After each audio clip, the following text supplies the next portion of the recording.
you got to explain the order prayer, you can get it. All right, y'all. For any newcomers, y'all, we pray as it is written in the Bible according to the ordinances, commandments, statutes, and judgment. Y'all, we face toward Jerusalem. We're in the West Country, so we turn east. That don't mean we're praying to no Wailing Wall or no cube in Mecca. We were instructed, wherever you are on planet Earth, near or far, turn toward Holy Jerusalem. So y'all, we're just turning toward Jerusalem. If we was in Russia, we would turn toward the south. Ancient Babylon, we turn toward the north. So we're not just looking toward the east as no doctrine, but only toward the house of Israel, Holy Jerusalem. The only place he places. It's written in the book of Daniel chapter 6 verse 10, 1 Kings 8th chapter.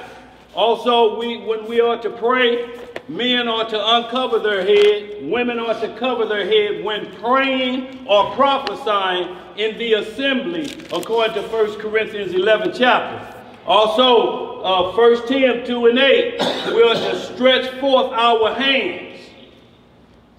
Hold them up like a child is asking their parents to lift them up. As we hold hands, we don't pray in a circle, which is not biblically written.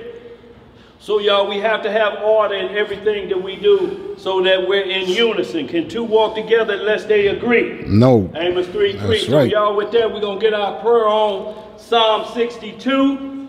With the Most High's permission, all praises. All praises. Long live the King. Long live the King. Psalms, the 62nd chapter, starting at verse 1. Truly, my soul waiteth upon Yah. From him cometh my salvation. He only is my rock and my salvation. He is my defense. I shall not be greatly moved. How long will ye imagine mischiefs against a man? Ye shall be slain, all of you. As a bowing wall shall ye be, and as a tottering fence. They only consult to cast him down from his excellency. They delight in lies. They delight in lies.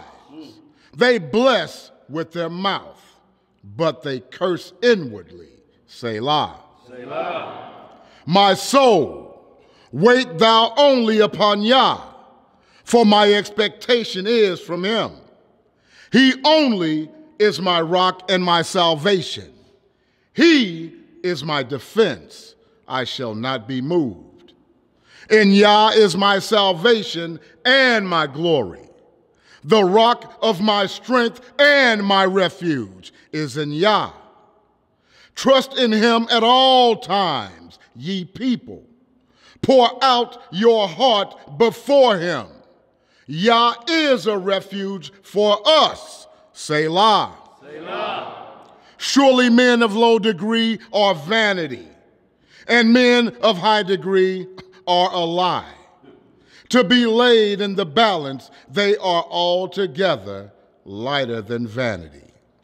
Trust not in oppression, and become not vain in robbery. If riches increase, set not your heart upon them. Yah hath spoken once, twice have I heard this, that power belongeth unto Yah. Also unto thee, O Yahweh, belongeth mercy, for thou renderest to every man according to his work. Hallelujah! Selah! Yahoo! Yahoo! Yes, sir. All right, y'all, welcome. Shabbat Shalom, family. Shabbat Shalom. All right, y'all, this Bible study, y'all know how it goes. If you got any questions or concerns, raise your hand. We'll get right to you. Y'all, like I say, this is a 3-hour class, so help yourself to some refreshments over there. You got any questions or concerns concerning this doctrine that we speak of from the order of Melchizedek, Christ Yeshua, commandments given to him by his Father. So we were at one time at Mount Sinai under the order of Aaron. So for y'all to understand what we speaking of, that was a priesthood that did a lot of sacrificing with animals. for forgiveness of sins, so to speak, or atonement of sins. But now, y'all, we are after the order of Melchizedek prophesied in Psalm 110 and Hebrews 7 chapter. Y'all, this is a priesthood order. This is not an individual called Melchizedek. The only Melchizedek that we could call is the Father, the Almighty, because he's without father or mother. That's the only individual that we in existence without father or mother. Because we know the Messiah had a mother and he had a father. That's right. So he's not Melchizedek in that sense. He's only a high priest after the order of the Father. So once we understand that, y'all, when we quote law, then you'll understand it from that high priest perspective. We are all Melchizedek priests in here, a royal priesthood, as Peter speaks of. So y'all have to understand that perspective. Everything we teach will be from the priesthood of the Messiah. He's the high priest. Him alone. Ain't no generals, ain't no captains, ain't no 10/5 of a high priest, none of that. He's our high priest. He's our chief rabbi. That's right. So with that, y'all, anybody got any questions or concerns before we get into the topic at hand? Anything on your heart, mind, or soul? What you got, bro? Okay, I mean, I was told not to make an issue, right? But the thing was that would it not be good to let our people know how important it is that our ancestors look the same way we did? Is it important to know that? Yeah. Well, the first thing is, like I said, to know this gospel. Because the outer cup means nothing right now. So you have to let them see the inner cup of us, or the light that's been given to us to show the rest of the world that we've been given the statutes, laws, and judgments, the keeping of the commandments, the oracles, Romans 3, 1 through 3, you know, 9th chapter of Romans, Psalm 119, Psalm 147. So y'all, all of these scripts lead to who we are as a people.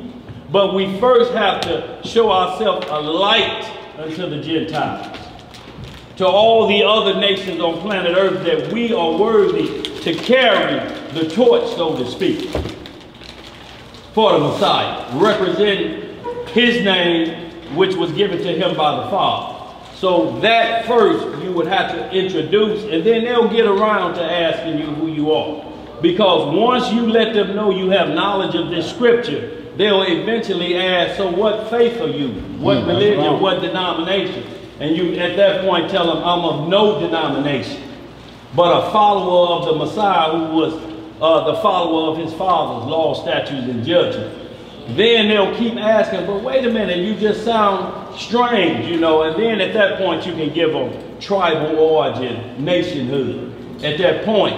Because if you do it first, the first thing they're going to do is go directly toward the first thing that they've heard, and that's Israelites out there on the street corners cussing people out. Yeah. Israelites telling every person that walk by, you the devil, you going in slavery. That's the first thing they understand. If they have that prejudgment of you already, then it's going to be hard for them to hear the gospel.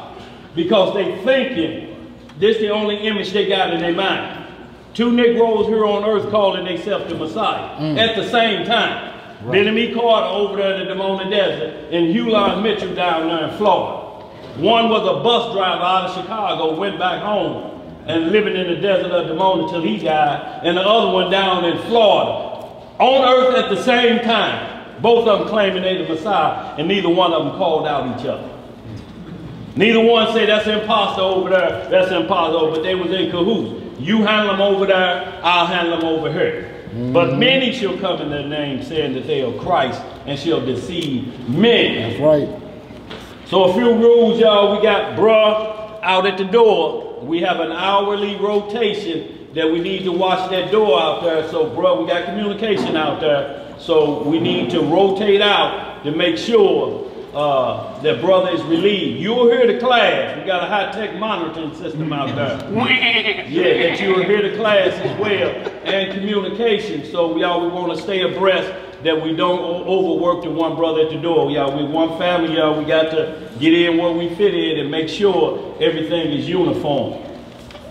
Also, y'all, we live streaming, so we got a baby nursery. The sisters done hooked up over there. Outstanding job they did. So if the shorties get a little rambunctious and, you know, bumping them and shaking them and giving them cookies or candy, don't get it. You have to walk them out into a quiet area because we live stream. We got to make sure our worldwide audience is able to hear everything, y'all. So be mindful, y'all. This is what we're talking about. Always be mindful of what's going on. Did I answer your question, brother? Yes. Anybody else before we get started with our topic at hand? Anything on your heart, mind, and soul? Go ahead, bro. What name do y'all call the Messiah? We call him Exodus 20, the Word of God. So what we're talking about is when we hear what name you call him, we immediately ask Psalm 132, because it says his word is above all his name. So we're asking, what is that word that supersedes every name and title? You got that word? I'm good. I'll be here. What's that word? That word that supersedes all names, so that we don't get caught up in linguistics. Talking about what his name is. Some say Yahashua, some say Yehoshua, some say Yeshua, some say Yahawashah. So which one do we choose? But look, this is what you have to think right off the top. We were thrown out of Jerusalem for profaning his name. So what way, or what was half of them saying Yehoshua and the other half saying Yeshua, or were they saying Jesus? How did we profane his name when we was in our own land, had our own language, had our own navy, had our own air force, had our own stores, had our own priests, but yet we profaned his name? How did we do that in our own land, with our own language? How was that possible? See, so when you profane his name, you profane his laws, because that's his name. That's right. When you represent his laws, statutes, and judgments, you are telling the world, I am named by, I am in authority of. That's what name means, authority. He's given his son authority in his name, his word, which is the law, which he never broke, not one. It can't be found in scripture that the Messiah ever broke the Father's name. But we, the prophets, regular Israel, if we were still under the order of Aaron, we would still be in trouble, because we would sacrifice all of the animals into extinction. Enough sinning went on this morning would have Soulard Market shut. So y'all, we want to get it understood. When you're talking about name, we start at the root of the problem. And the root was what's got us throughout. Right. And it wasn't how we pronounced his name. It was our behavior before the world. Shamed him. Just like if you tell your children, look, your children have your last name, but you tell them, don't you go to school and act up. Because if you do what? You ruin your parents' good name. They're known for discipline. No foolishness. And here you are putting tax in the teacher's seat. Stink all over here. So now they have to call your parents at work because you acting a fool, ruined his good name. Or your father got a roofing business, known for picking up every screw and nail and scrap. Precision on roof. And here he died and turned the business over to you. Now you done hired 10 people hanging around Home Depot. They leaving nails, shingles, stepping on hot shingles. They up there at 12 noon. Can't put no roof on that early. So now you have ruined your father's roofing business, his good name. So if it ain't that, then we need a title that supersedes his word and his laws, statutes, and judgments. If that ain't out there, then y'all, we have to keep moving, or we're going to get caught up in linguistics. Exactly. Because none of us in here speak pure Hebrew. Who? Raise your hand. All of it's watered down. Right. Zephaniah said, at that time I will return to you what my name is and what the pure language is.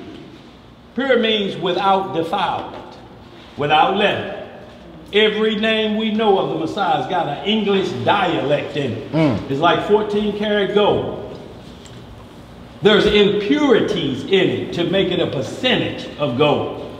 Not like the gold, the gold on the streets of the kingdom is pure. It looks almost transparent. That's right. You can ball it up in your hand like Reynolds wrap. If we ain't talking about a pure language or a pure name like that, we wasting our time. So y'all, with that, y'all, we're gonna move on. You got any other questions concerning that, bro? So we wanna, we don't wanna say without proving what we're saying. Did you have a name or any topic concerning a name that supersedes what we just said, the word of the Most High? The book of Zechariah. What chapter and verse? Chapter 3. Let's go to Zechariah chapter 3. Zechariah 3. So what are we going here? Then we're going to go to Psalms 138, 1 and 2. We're going to get to some Ezekiel 36 chapter. And we're going to deal with how does the name get profaned. Because we have to deal with the root of the subject. We can't talk about middle passage when we got here and the name was stripped from us. There was a reason before we got here, before we went to Babylonian misunderstanding. Before we started to battle. We get out. Zechariah, right? 3rd chapter. Zechariah 3. What verse? What verse you reading from, bro? Hold on. Hold on. 3 and what? 3 and what, bro? Go ahead, verse 1. What was those other two, Daniel, you said you want to go? You're going to go to Psalm 138. Psalm 138. Yeah, 1 and 2. Okay, Ezekiel. Zechariah 3. And then we're going to put down Zephaniah 3:9. That's where we're going to go. So let's hit the Zechariah chapter 3, verse 1. Bro called it out. Let's get it. And then y'all, we'll get to our topic at hand, biblical gainsaying, because, y'all, we'll have a lot of this, and it's going to fit right into the lesson at hand. So good call, bro. Go ahead. The book of Zechariah, chapter 3, verse 1. What it say? And he showed me Joshua, the high priest, standing before the angel of the Most High, and Satan standing at his right hand to resist him. Okay. You want us to keep going? Or you explaining why we're going? We ain't gonna read the whole chapter. No, we ain't gonna read the whole chapter. Right, you saying go ahead with your hand, bro. No, I'm saying we're going right to the point, to the subject matter. Yeah, we're trying to get some understanding, for the assembly. We're not here to take instruction from you. You got a point. Let's get to the point. Let's not dilly-dally around this. We got an agenda here. Is this the Messiah ascended into the heavens, as well as Satan being in the presence? Yeah. Well, Satan is never ascended to the right hand of the Father, if that's what you mean. Right. No, he's only can go to a certain level. So we're gonna get to the root of that when we get into Enoch 48 chapter. We're gonna get into a little bit of that so you'll understand that as well. So when you see in the book of Job, or you see in the book of Jasher, when Satan is asking the Lord, what about Abraham? You talking about my servant him? What about my servant Job? This is a repeated event. This is not a one-time event. Satan is supernatural. Let's get that understood. He can travel back and forth. That's his power. He's the prince of the air. So traveling to outside of what we call planet Earth is no problem for him, because we know where he was threw down from. So we have to also understand he's supernatural. We are trying to become, as Adam was created, called preternatural. If you will, get them definitions for me so we can explain this real quick. Get that definition right there. Supernatural, preternatural, and the natural man. There's 3 groups of people, or 3 groups of creation that we're trying to ascend to. Being the sons of Adam, what we're trying to do is get out of this natural state and become preternatural. That means of a natural born individual, the way we were born, with supernatural qualities that elevate us to preternatural, the same shape Adam was born in. Adam was born preternatural, from earthly dirt with a supernatural spirit. Angels, the Messiah, all of that creation beforehand is pure supernatural. Meaning they can transform or embody certain things. Individuals, supernatural, can be before the class, or they actually could manifest before individuals, disappear, turn into a flame of fire. And I'm not talking about nothing that's already written. Hey, Daniel. The book of, go ahead. When Satan showed the Messiah all the kingdoms of the earth. Right, absolutely. You know, from the beginning of that time when he was in the desert, those 40 days and 40 nights, he showed him the future. He showed him all the kingdoms, or told him you can have all of this. If you do what? If you bow down and worship me. So, but he was able to, as he's speaking about transforming, so he was able to show him different times. Right. And they can go in different places. Right. You know, in the book of the second Esdras, the Lord asked Esdras, can you bring me back a day that has passed? Right.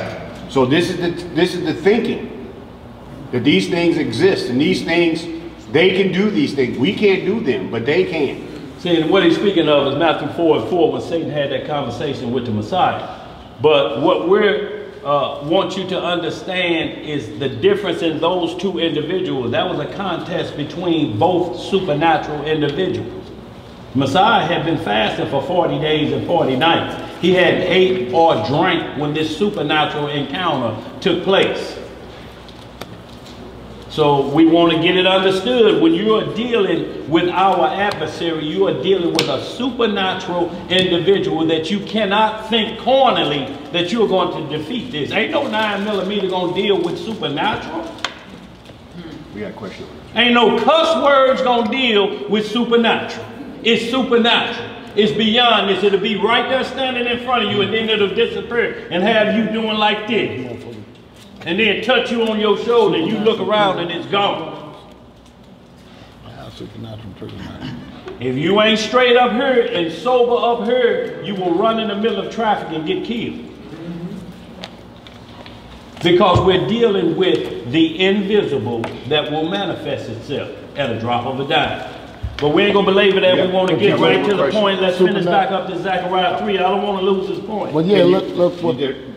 Mary, you got a question over there. No, I'm saying though, before we get to you, sis, I want, because we don't want to jump and then have to come back. We just want to deal with this, and then we'll come right to you, sis. But his question is the name, the pure name, the name of the Messiah.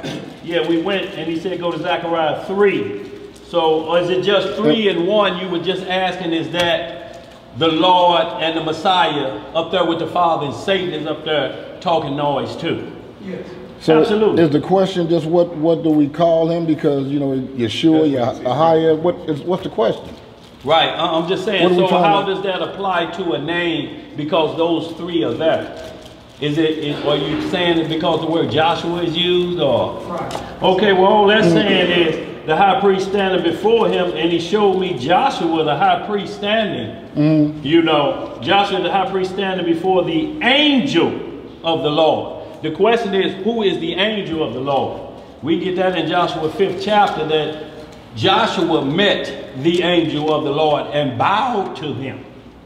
And it was told him, if you didn't listen to him, then he's the partner of transgressions. And this in the Old Testament. So this is what we're seeing once again. Who is the angel of the Lord? Who represents? This is a total different individual. The angel of the Lord. Satan masquerades as the angel of the Lord, but he's an impostor. The angel of the Lord is the Messiah. He's the captain of the host. He's the intercessor for mankind. The supernatural intercessor that's able to pardon transgressions, that will be given the kingdom of this world to run it through eternity in a righteous dictatorship. Either you're going to get down or you're going to lay down with the rules of that. And if no nation comes up to accept that, then they'll get no rain, as Zechariah 14th chapter prophesies. They have to come up to Jerusalem. and basically send an ambassador of their nation up to accept the law, statute, judgment, and commandment, and that this people is Israel. If you don't, no rain.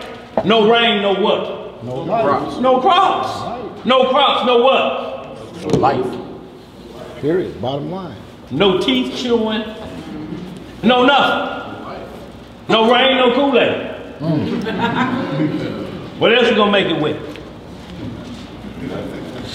Can't make Kool-Aid with milk.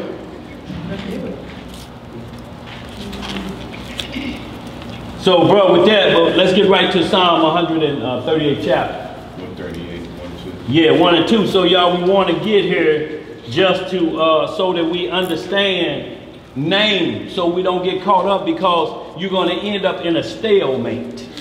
Which name is the most correct name? You got a whole group out here talking about Yahweh. That's the name. That's the name in Exodus said, my name shall be called the God of Abraham, Isaac, and Jacob. Forever, throughout every generation. Look, if we say the Messiah, if I just say, who are you talking about, the Redeemer? The mighty one of Jacob? I can keep using titles. Right. Which one ain't going? Who you talking about, Emmanuel?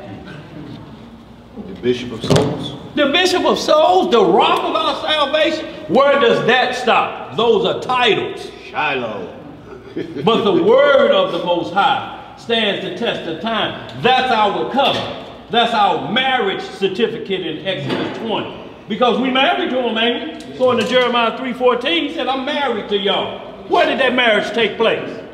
Mount Sinai. And when he came down with the covenant right here, this is our marriage covenant. Yes. Yes. Written in stone. And then he sprinkled the people with the blood like hymen blood of a virgin. And we was married to him there. Then we got so wicked he had to divorce us in that same 8th chapter of Jeremiah. I had to give you a writing of divorcement. But he allowed no nation to buy us. Because the script go on to say, shall a man marry the same woman he put away again? Ain't nobody married us again. We flirted with other gods, Buddha, Egypt gods, Canaanite gods, gods of Babylon, we flirted with. But we ain't been married to nobody else. But see, my thing is this, bro, and I don't like to see when brothers get caught up on semantics talking about a name. The scriptures say the volume of the book, it is written of me. Right. If we pray to this same power that's in heaven, the God of Abraham, Isaac, and Jacob, how you gonna let that be a stumbling block to you when you getting in the way of your own self because you worried about what somebody calling him?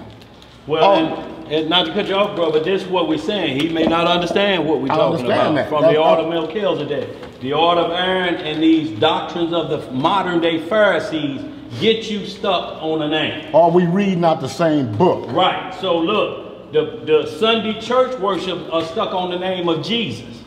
Should we say that? Is it any documentation out there that say we can't say it? Because if you look up Jesus, just don't say salvation. That's right. In the Hebrew. That's right. Rendered from Joshua, salvation. That's going to be a problem for anybody with the name of when you look up Jesus and it says salvation.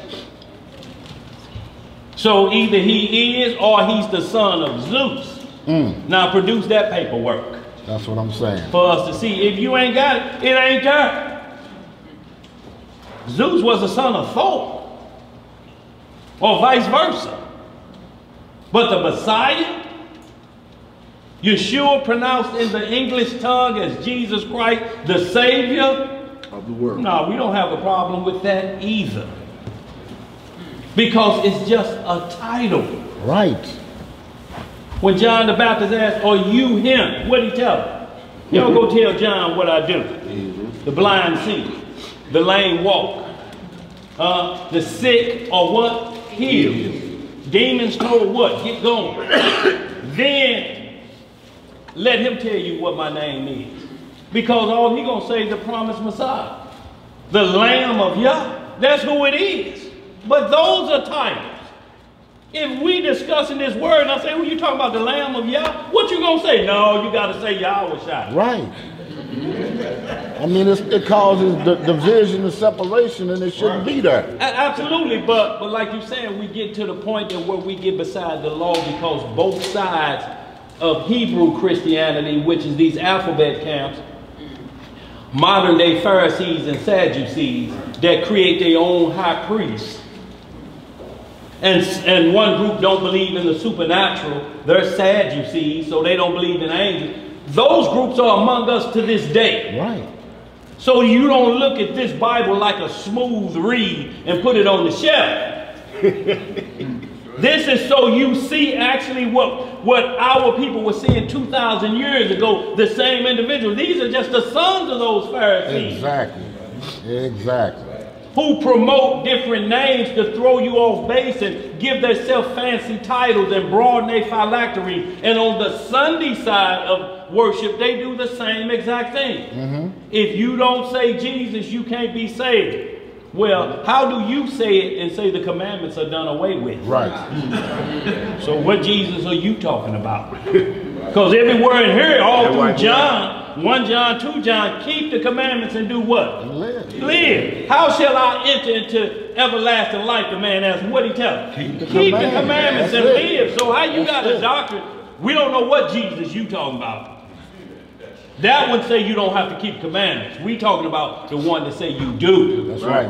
That's right. It's the same way with these modern day Pharisees that get you stuck on the name and then run you rampant and make you their servants. Right. Because that's what you're going to be if they kill all white folks and everybody out of other nations. Who's going to be their slave? But you. Right.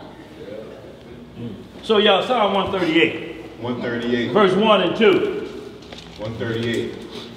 I will praise thee with my whole heart. With how much of your heart? My whole heart. Right. Before the gods will I sing praise unto thee. 2. I will worship towards thy holy temple. That's what we did today when we prayed. We turned toward the temple. Now look, the temple in Jerusalem, that's where it says, Isaiah's 2nd chapter as well. The word of the Lord comes from Zion. So we just turned toward that, but when we was in the wilderness, we followed the Ark of the Covenant. That could have been turned north. And we had to turn toward the Ark of the Covenant. It was the tabernacle of the Lord. Before David set up shop in Hebron, before David set up shop in Hebron, we were following the same Ark of the Covenant, buried up on the shoulders of the Levites. His law was in those 10 commandments. That's what we turn toward, his law. If we get caught on names, you're going to be chasing a Benjamin Carter. You're going to be chasing a Hulon Mitchell, a Jim Jones, or a David Koresh. Now here he is, got glasses on, and talking about he's Revelation 5. He's the one been chosen to unlock the 7 seals. Keys to the kingdom. How are you going to unlock 7 seals and you got these on? If you can't see, how you going to heal the blind? First tip off not to be deceived. You got to go see the eye doctor before you start teaching class. Jim Jones, I'm going to take you over here to this island that wasn't equipped like Gilligan's Island. And you believe that's the kingdom that's talked about in Revelations. Streets of gold, gates of pearl. And you think palm trees and living in mud huts, this and mosquitoes eating you alive. Drink the Kool-Aid. Don't drink the Kool-Aid. No. Read some more. 2 again. That new wine. 2 again. I will worship towards thy holy temple. That's right. And praise thy name. And praise thy what? And praise thy name. Go ahead. For thy loving kindness and for thy truth. For thy loving kindness and for thy truth. Right. For thou hast magnified. He has done what? Has magnified. What does magnify mean, y'all? Huh?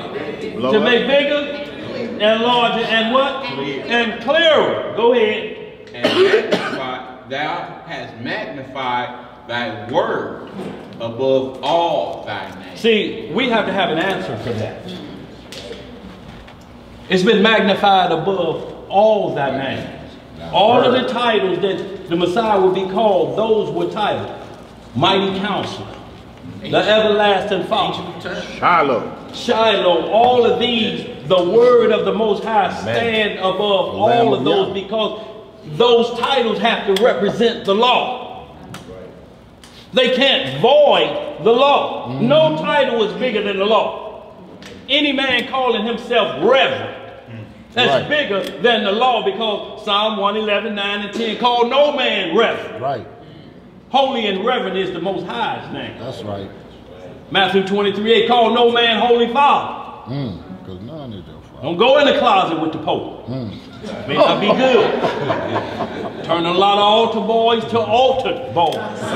Going up in that closet. Daniel. Think you in there with the Holy Father. This kid at the job yesterday called me OG tribe leader. OG tribe leader. More gainsaying than we're going to talk about today. But he mixed it. Right. OG tribe leader. Y'all, so we can hold that, and that's just one, but let's just hit this last one, then we're going to move, sister, we get your question. Ezekiel 36 chapter.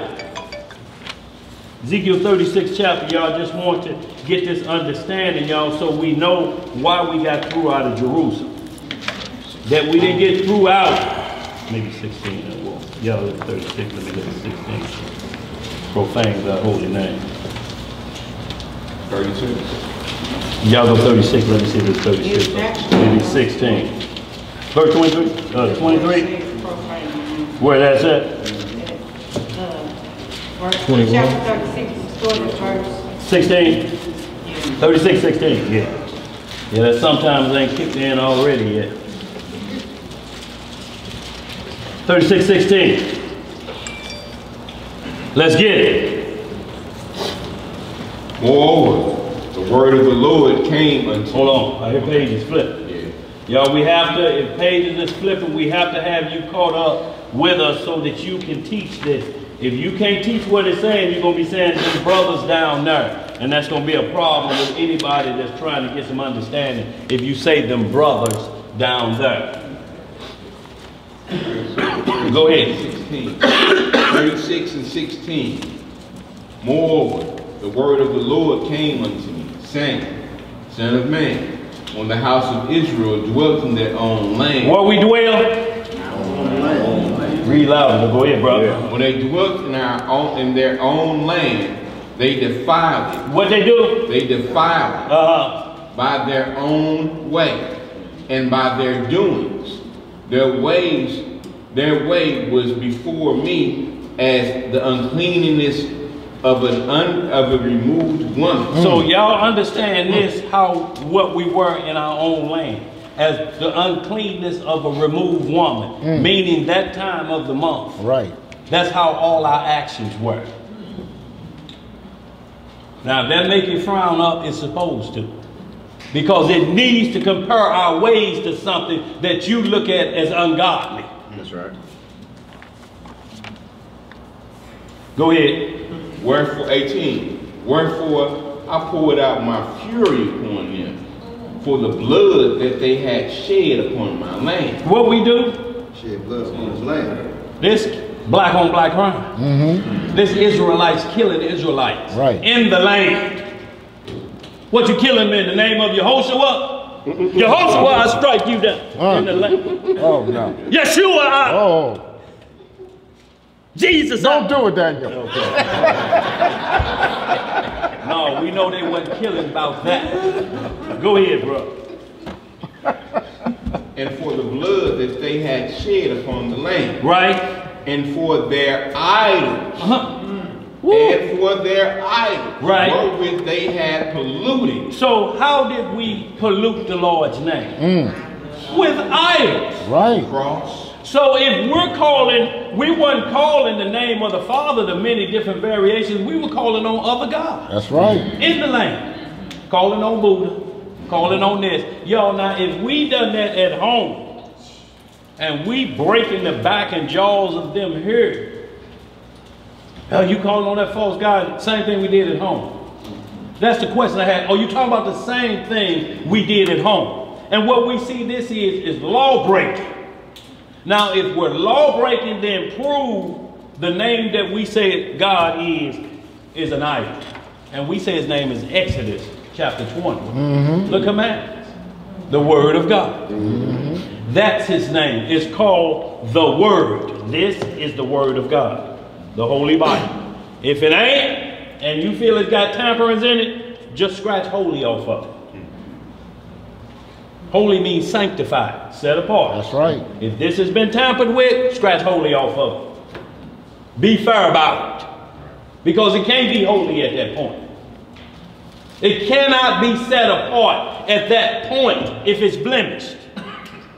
The only thing they blemishing it is up here and have you chasing different things. Go ahead, read some more, sister. We're going to get to you. Go ahead. Short leg of time. Short leg of time. Short leggers. Who in here? We ain't got but a couple. 11 and under. Short leg of class. There they go. Y'all gonna learn a little Hebrew. Gonna learn y'all culture. I want to see some report cards. There's Uncle OG.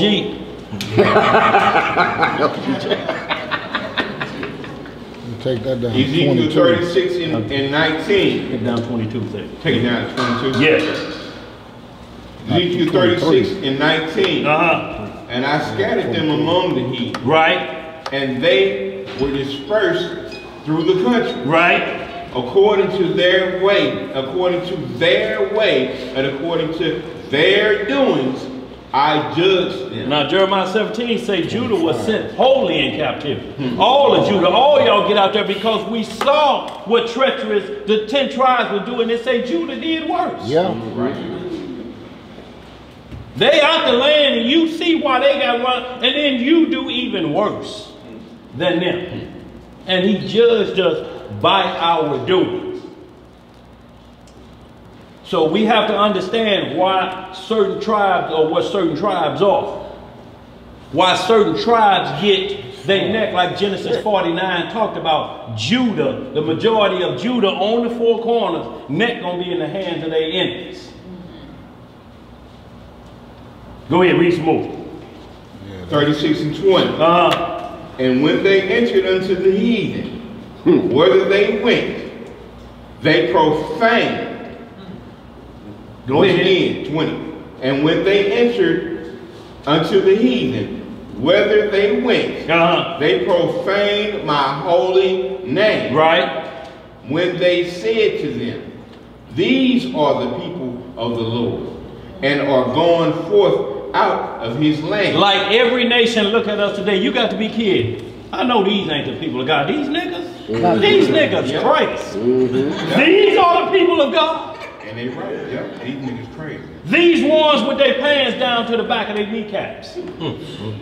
Oh, Maury. Yeah. Men now showing their rear end like they in a beauty pageant instead of the women. This Israel. This Israel doing this right here. This Israel now taking on every challenge that come up on TV. Cold water challenge, ice challenge. Planking. Rob somebody and put the money on YouTube challenge. Kill somebody and put it on there. This the people of Israel. This is what the world want. Y'all want the world to believe this is it. 14% of a nation and 80% of the jail population. This is who y'all want us to believe is Israel. Well, yeah, y'all know it. Because you come after us for singing. Yep. You come after us for inventions. All you come after us for building because we got those skills. Sports. You asked us to sing them songs of Zion. That's right. In a strange land. In a strange land. Let's read some more. 21. What it say? But I had pity for mine holy people, for mine holy name. What did he have pity for? For my holy name. See, the pity is about his name. That's right. About us. Who we were being represented. We were his name. Yep. We were his name, y'all. But we didn't shame that name. Y'all, do y'all know we the only people that they have a separate newspaper for? Especially here in St. Louis called The World. The World. I was in it. Come on, dog. Where else can you go to a convenience store and see a paper in the glass of Negro crimes in a week? Behind the counter. 18 pages of a week worth of crime.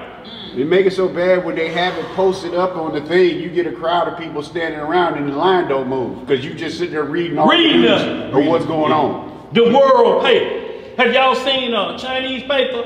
Hing Hong? Yep. A Russian paper? Yep. I'm talking about just an individual paper that talks about the crime. East St. Louis used to have a monitor. Same thing. Yep. The crimes of Israel. What you got to say? So, you know, they've been dropping statistics of St. Louis and Missouri. They said, you know, we were number 13 in the world. Dangerous. Well, Friday they said that Missouri is, the state of Missouri has the highest black homicide rate. That we're 13% in Missouri, but we're 51% of the homicides in the state. So y'all have to understand, last slave state. Gateway to the West, so to speak. Y'all, that arch ain't there for entertainment. Right. It's lined up perfectly so when the sun rises, the light shines through the arch onto the courthouse steps. Y'all, these idols are set up in these places. These are portals for a certain reason. These are just monuments. Oh, look at it. No, it was designed for a reason. Largest man-made structure on the planet. Where we at? 21 again. Right, sis, I'm coming to you. Go ahead. But I had pity for my holy name, which the house of Israel had profaned among the heathen, whither they went.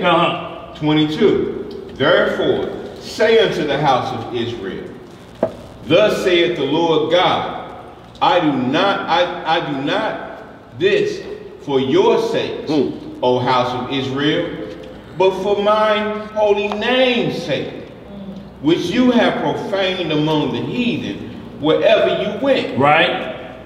And I will sanctify, 23, and I will sanctify my great name, which was profaned among the heathen, which ye have profaned in the midst of them. And the heathen shall know that I am the Lord. That's right. Saith the Lord God. When I shall be sanctified in you. In who? In you. That's right. Before their eyes. Now we're going to read down to 26 because this is how that's going to be done, and then we're going to get right to Zephaniah 3, y'all. We're going to move on to the class after we get sis' question. Go ahead, brother. Okay. 24. For I will take you from among the heathen. Right. And gather you out of all countries. Some countries.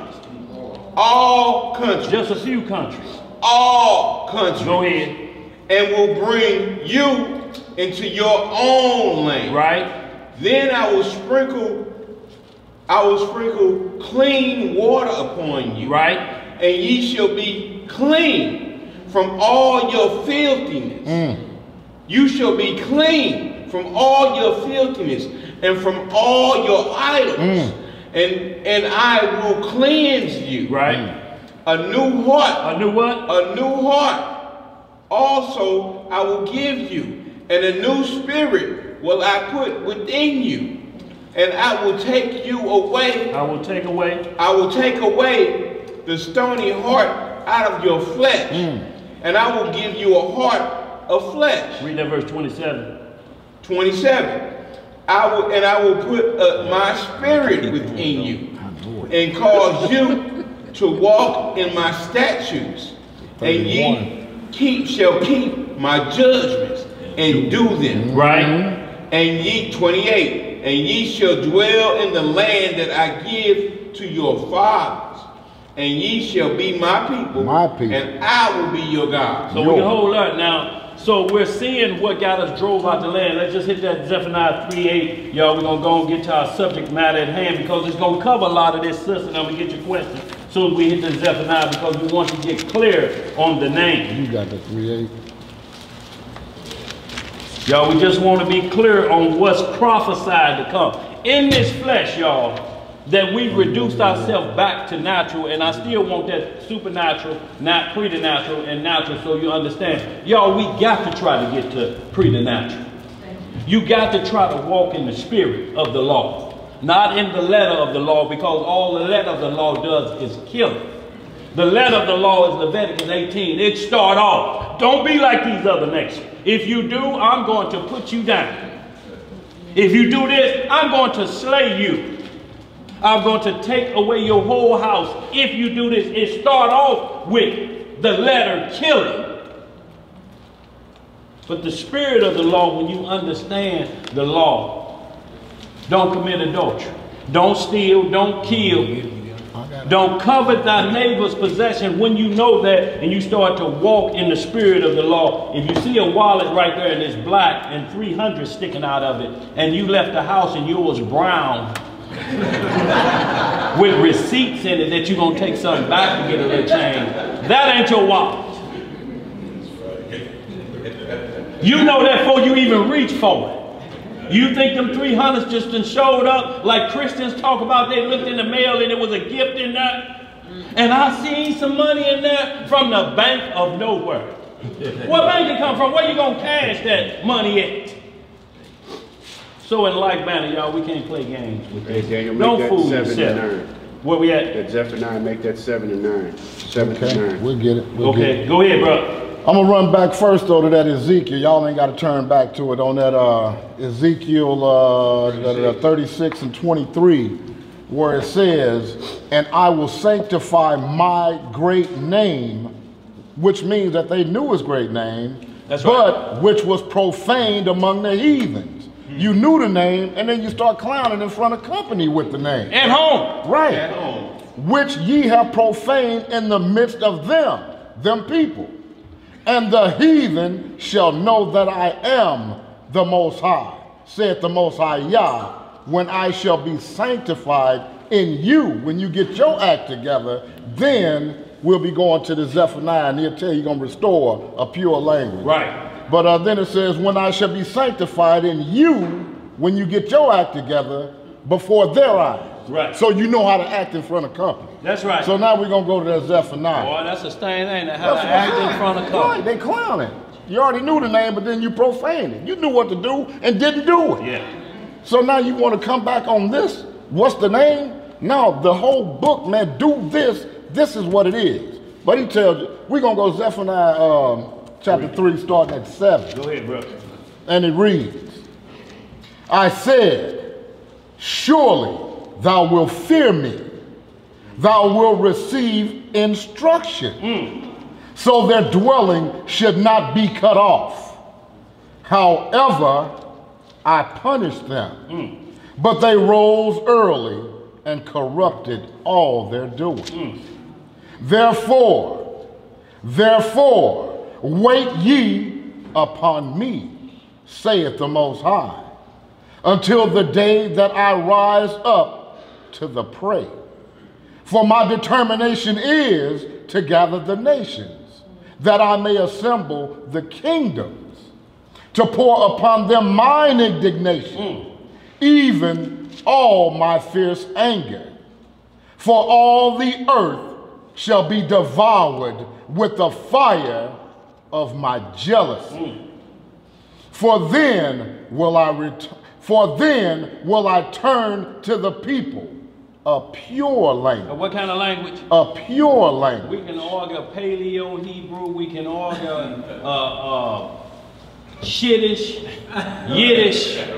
You can argue all the language you want, but what you won't be able to argue is if it's pure. That's right.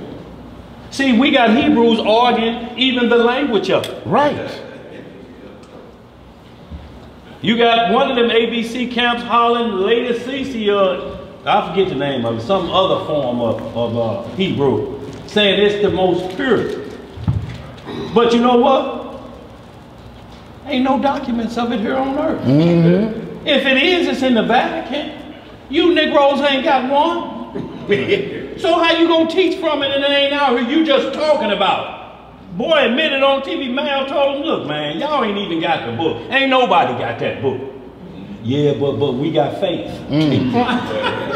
So we supposed to have faith in something you're trying to promote that's still watered down. Yes. It's still got leavening in it because every dialect that you pronounce it in has an English flavor on it. Remove the vowels and characters and speak it. Speak a conversation then.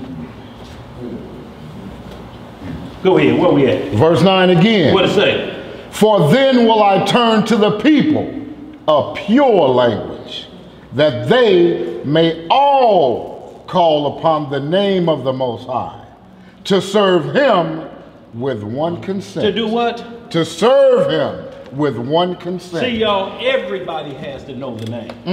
I'm just not talking about Israel. Israel got 1,000 names they call the Messiah. You get into the 68th chapter of Jasher, because Moses was a foreshadowing of the Most High. He had 8 to 10 names that Israel called him. All Israel called, they didn't call Moses Moses. The children of Israel called him Shemaiah. And what we supposed to say? We got the name down here, right here in the basement of the Sirius building. Come down here. No, it's the book. How many names you had growing up? 1,000. There we go. We the only people that do that. I'd be like, why don't you just name them Poo Poo or Ray Ray? Right. You know, Man. put them right on the birth certificate. Because whatever we get names. If we think about this, we always talked about us riding around together and then the cops pull you over. What's his name? Lazarus? Yeah. What's his name? Uriah? What kind of names is them? Right. What niggas' names is that? Right. Then, no, what's his real name? I don't know. Every first 48 episode, all we know him is black. Right. And they look up those names. Yeah, they're already in the computer. How many blacks we got in the system drive a red Honda? Boom, he right there. 3 hubcaps missing. Oh, we got his address. We got his address. They go right to him every time. Look, all of us got a friend, man. You know Robert. What Robert? Black Robert work at the tire shop. That's different from Black Robert work at Walmart. Right. We the only people in this world that they always put AKA behind. Muhammad Ali, AKA Cassius Clay. They want the world to know y'all the descendants of the slave. Malcolm X, AKA Malcolm Little. Kareem Abdul-Jabbar, AKA Alou Alcindor. And on and on. Yeah. Daniel Solomon, AKA Lil Dink. That's what they used to call him. That's what they used to call him in the project. You told that to the world? Yeah. All right, look, Dick. All right, look, brother Dick. That was a cartoon. All right, brother. So y'all, we can hold that. Sis, go ahead. Give me your question. We're going to move on with this lesson. Go ahead, sis. It was just a couple statements. And that was that when you were talking about we were more than what we are now. I was reading one of the older books, and it's saying that atoms could see through the universe. Yeah. Right. I was watching that video.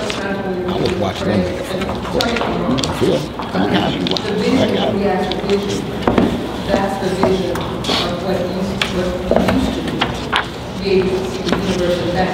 Right. And one of their ways of depicting people with melanin in our skin or fever is that the closest they could do was when they created Superman.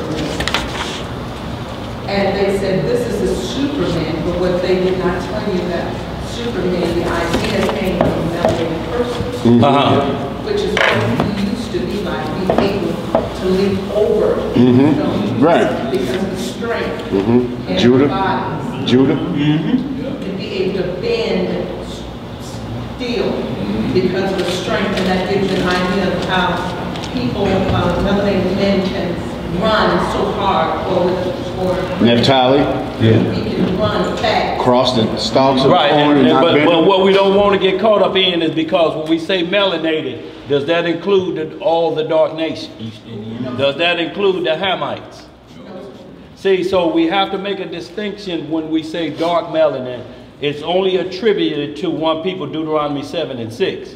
You know, it's this people Israel, that is Genesis 49. It's the testament of the 12 patriarchs that breaks down, and when it compares one people, because we don't want to get caught and say dark melanin, because they'll say, well, y'all been in slavery, y'all mixed up. So the Africans those ones who never had white blood or any other blood running through their veins should be winning a 100-yard dash, should be having the vocals of Whitney Houston, should have a moonwalking like Michael Jackson, should have the brain of Dr. Ben Carson, should have that. They should have, because their melanin should be more pure. But they didn't get that covenant in Genesis 15 chapter. They didn't get that. That went through Abraham to Isaac to Jacob to his 12 sons. That's who it went to. Even though we are similar to them in complexion, we got the bloodline. And that goes for male or female. Whoever we mate with, we dominate that race out. If it wasn't so, slavery would have got rid of us in Egypt. Y'all look, you sisters wasn't mad at brothers. This was in Egypt first. When you saw a Hebrew man with an Egyptian sister. Look at him with that old black ass woman. I can't stand her black I hope ass. them kids black as charcoal. Now our captives are just white. So now you hate them when you look at them with that old white heifer. Can't stand it. I hope that baby hair come out nappy instead of fine and curly. Why should he have all the So, stuff? y'all, it's the same understanding, y'all. We have to understand who we've been captive to. And if it's anything outside of Israel, we're going to lash out at it. So, y'all, it ain't just happened here in this captivity. It was in Egypt the same way. The scriptures that talk about it, y'all, all day long, about sisters' bloodline dominating the other races. Because if it wasn't so, y'all, they would have got rid of us in slavery through miscegenation. It's as simple as getting rid of all the male, and then you take on the women, and then you dominate the whole thing. Israel would be no more at that point. That would be the easy thing to do for us. But they got a problem. Because in their constitution, 1/5 of our blood dominates everybody else. That's why they got a problem with that mixed sister marrying their prince. Yes, sir. Yeah.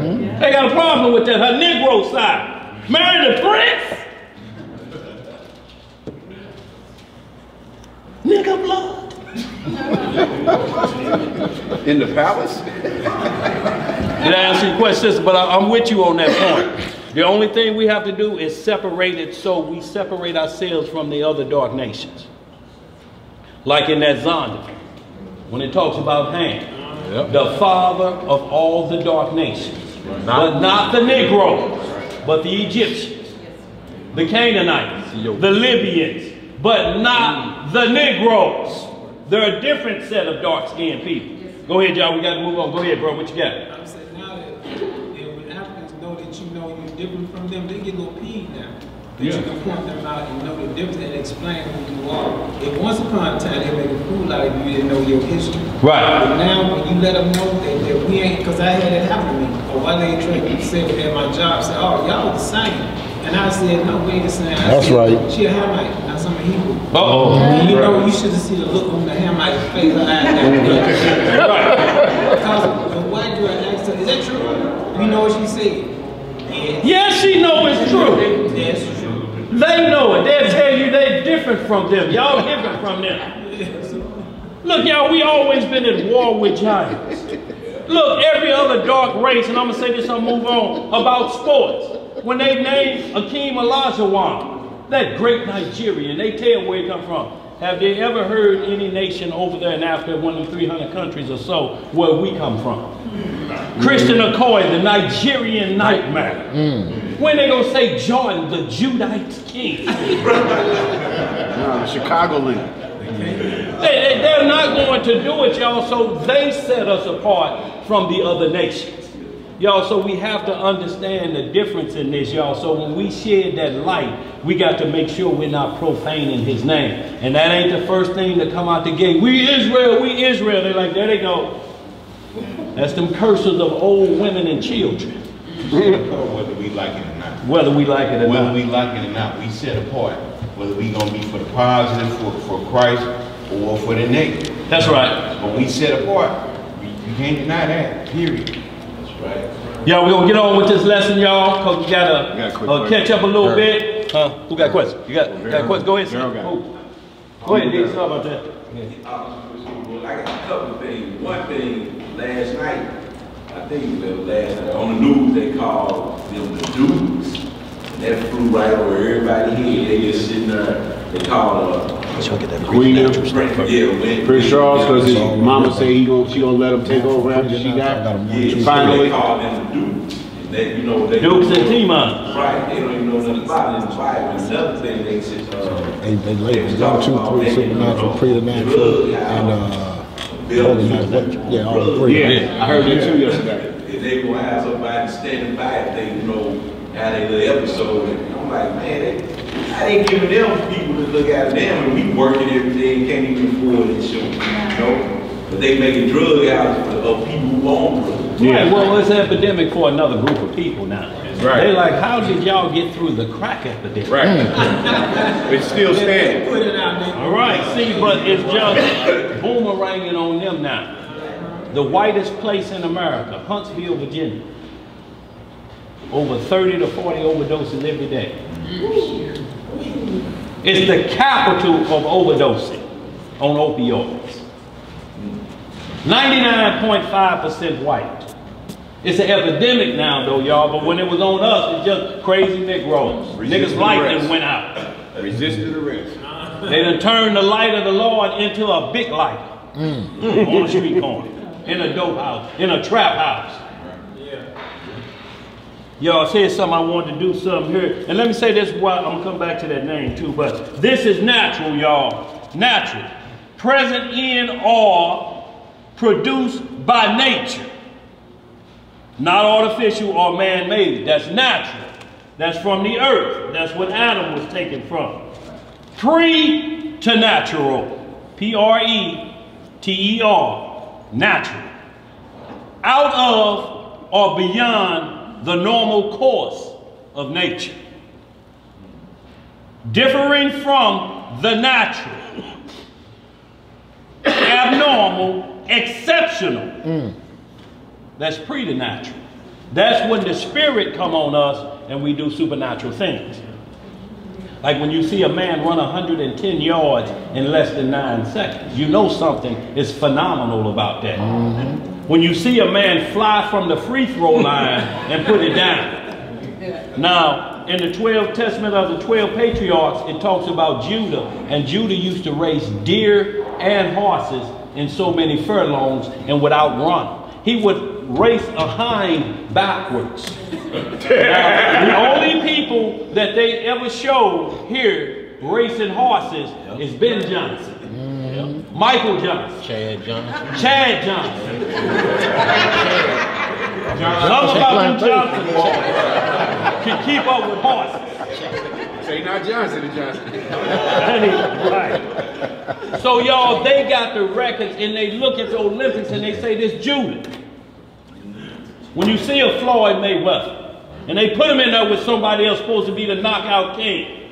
And at round 2, he gasping, sucking all the oxygen out of the arena because he can't hit it. But Floyd ain't got no punching power. Well, I tell you what, one of his may knock you down, but Floyd keep hitting you with 7 of them. You soon and you miss it, going to get weak and going to crash head first like Goliath.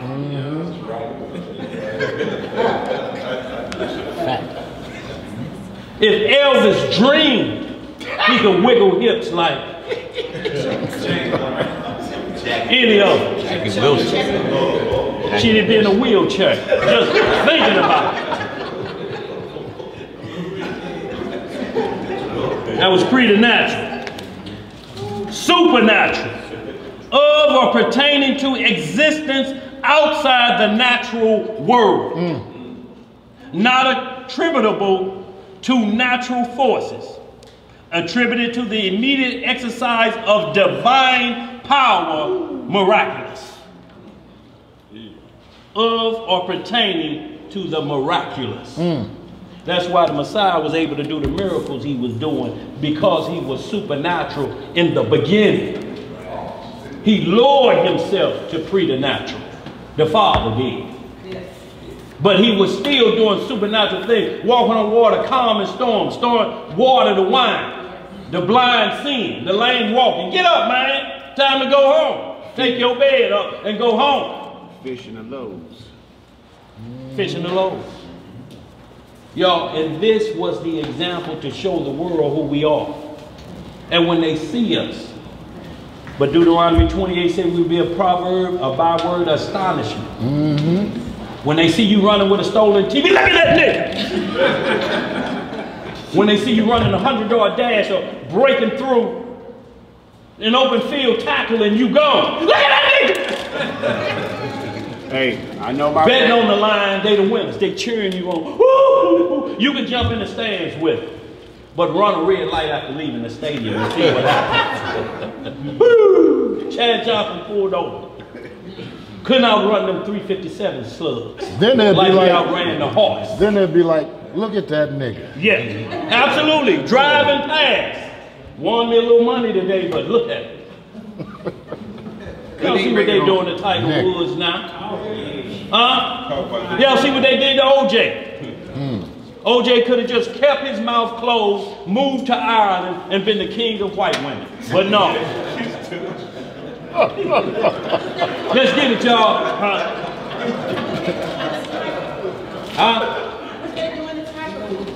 Tiger, they wearing Tiger out. Tiger ain't been no good since he got caught trying to be a playboy. They're trying to be. How many he had? 122 women. Yeah. You want that jazz shit? Yeah, now this is the last one about names, y'all. We're going to move on because we're getting low on time. And when we talk about names and you have people that try to talk about Jesus and they ain't understanding his salvation, who named Moses? Who named him? Who named him? The Egyptians named Moses. So is it an Egyptian name? Ain't nobody crying and hollering at Old Testament believers. Pharaoh's daughter named him and said, because I drew him from the water. Moses. But yet, ain't nobody comparing that to Jesus. But look what Israel called him. This in the book of Jasher, 68th chapter. What verse you at? We'll start at verse 24. What it say? It reads, and at the end of 2 years, when the child grew up, she brought him to the daughter of Pharaoh, and he was unto her as a son. And she called his name Moses. That's what Pharaoh's daughter named him. Moses. Go ahead. For she said, because I drew him out of the water. That's right. And Amram, his father, called his name Kabar. Now, Moses' daddy called him Kabar. Go ahead. For he said, it was for him that he associated with his wife, whom he had turned away. See, he turned away his wife because they was killing all the male children. He burned out. Moses' daddy took off. Said he was going to get a loaf of bread and they hadn't seen him no more. Go ahead, bro. Verse 26. And Jochebed, his mother, called his name Jekuthiel. That's what his mama called him. Jekuthiel. Go ahead. Because she said, I have hoped for him to the Almighty, and Yah restored him unto me. And Miriam, his sister, called him Jared. That's what his sister called him, Jared. One of Adam's descendants. Go ahead. For she descended after him to the river to know what his end would be. And Aaron, his brother, called his name Abi-Zanuk. Abi-Zanuk. That's what Aaron called him. Go ahead. Saying, my father left my mother and returned her on his account. On his account. Daddy came back home. Go ahead. And Kehath, the father of Amram, called his name Abigdor. See, his granddaddy called him Abigdor. Who we talking about, Abigdor? You talking about Moses. You talking about Jared. Abigdor. Not Abigdor. Moses. Go ahead. Because on his account did Yah repair the breach of the house of Jacob, and they could no longer throw their male children into the water. And their nurse called him Abi-Sokol, saying, in his tabernacle was he hidden for 3 months. on account of the children of Ham. And all Israel called his name Shemaiah. What we call him? Shemaiah. See, if we ask somebody today, hey, you know, man, when Shemaiah saw that angel in the burning bush, they'd be like, who are you talking about? Right. Shemaiah. What Israel called Moses. Where you get that knowledge from? Right there, right in the book. 2 Samuel 1:18 spoke about it. Joshua 10:13 say the book of Jasher. 2 Tim 1:8. Go ahead. And all Israel called his name Shemaiah, son of Nathaniel. For they said, in his days has Yah heard their cries and rescued them from their oppressors. And Moses was in Pharaoh's house and was unto Bethiah, Pharaoh's daughter, as a son. So we can hold that, but I just wanted y'all to see the similarities 32. In names. That same thing happening with the Messiah, because Moses foreshadowed the Messiah. He had many names too. That was in the book of Jasher, 68th chapter.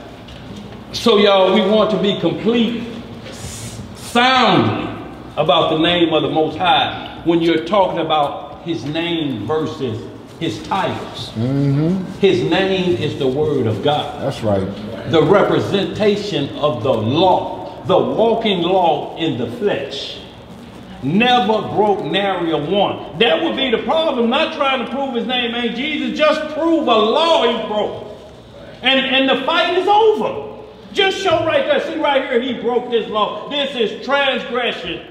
If that was out there, we wouldn't be sitting down there. But it ain't. Let's get to this lesson, y'all. Biblical gainsaying, y'all, and it's going to cover a few things we were talking about. So we want to get the definition of gainsaying. If somebody pull that for me, so we get an understanding before we start the class of what we're dealing with. Because we see this a lot, and a lot of times we speculate what words mean. Gainsaying has a definition. It has many definitions of gainsaying because you're going to fit one side or the other.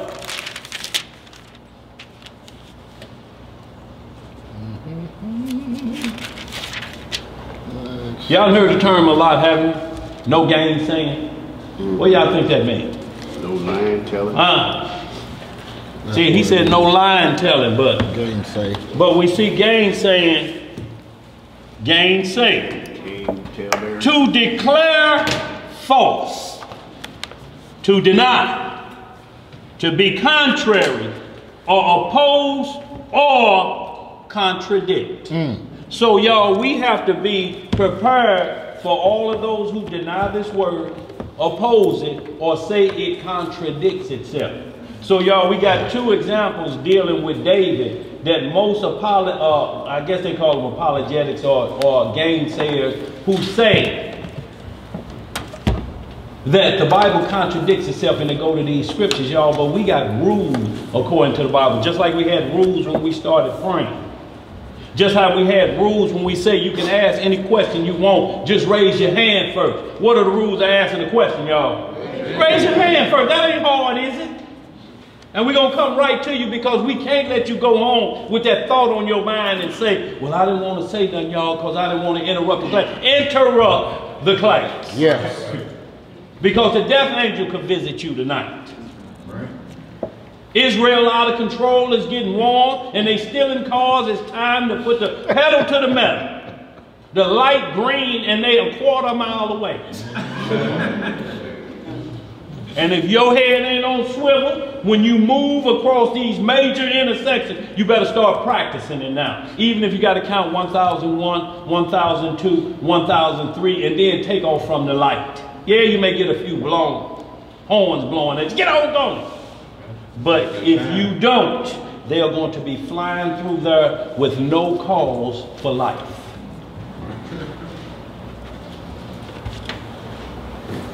So y'all, let's get this. What we say, so we understand gainsaying, or the definition that the scripture used a lot of time in the Hebrew, is rebellious.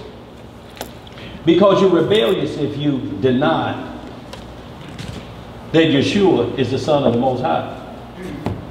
You're contradicting yourself. You'll try to find scriptures. And the problem is, we'll let those gainsayers go and do like this with our scripture. See right there? Now turn over here. See right there? It says something different. And you like this. With your Bible, they are contradicting these scriptures, and you standing there like you don't know what's going on. It's like you done copy somebody's resume, and the man interviewing you is saying, and I see here you have experience with the Cyborg 3705 and the Shoe 1910 machines. You're pretty proficient in those, I see. Well, we run 2 of those machines here. We see you, and you looking like, what kind of machine? And you trying to look at the resume like this, like, damn, did I write that? See, I see here, I am good at these things. Right, right, absolutely. But y'all, that's why, y'all, we have to be fully persuaded in our mind that we're going to stand on this. There is without fault. It says holy. So that means it's no contradictory or gainsaying can be found. Let's start with some scripts, y'all. And we're going to talk about it from the positive point of gainsaying that's out there now that warns us what to look for and what we expect to face. So we start off with Romans 10:21. Y'all, we're going to move through these because I want to get to two situations that a lot of times they use out there to say the Bible is contradictory. They run over the same thing, y'all. It's easy work, y'all. Very easy work. So you see the biblical books, you may have to shrink that, but bring up Enoch 48 or just get on the internet and bring it up. So first one I'm going to, y'all, Romans 10:21. And y'all, we want to deal with the understanding of gainsaying. Because with all you're getting, get what? See, because the Bible talks its own language. Gainsaying to somebody else may mean something totally different. We have to stay within the oracles and boundaries of the script. See, we can never be wrong. They always go struggle out there. But understand, Webster is going to give a worldly view and is going to give a spiritual view. It always has 2 definitions. By 2 witnesses, everything got to be established. Holy, when the Messiah say, be ye holy, for I am holy, that's not the same holy as the Father. The Father holy, when you look up holy, it needs to be set apart. Worthy of reverence. That's the first one. Oh, ain't none of us down here worthy of reverence. Ain't no Negro calling himself chief high priest is worthy of worship either. And then you have the second definition. Completely devoted to one's deity. Holy. I'm talking about completely devoted to one's deity or God. You're set apart. And that's what the Messiah was. Be like that. I'm completely devoted to the Father. Under no circumstances did I go left field. If it was, we already read about it. Where we at? And y'all, and this the main thing too. Let me say this about gainsayers before we start reading. Gainsayers will point to a verse and point out certain things to a verse. The rules are, and this is, I speak as a man, back it up 3 verses or move forward 3 verses so you understand the subject matter. I can make one verse say anything. I can make one verse say the 41 Lee River roads is the Ark of the Covenant. If you let me, with one witness. Lee River roads. Now ain't it just like the Ark Noah built? Ain't people on it? Some people on it acting like an animal. 41 Lee River road. But you can't do it with 2 witnesses. So y'all, let's stay inside the book. And if we play by the rules, then they have to accept the rules. Go ahead, where we at? Romans 10:21. Book of Romans chapter 10, verse 21. Everybody there? We won't leave nobody behind.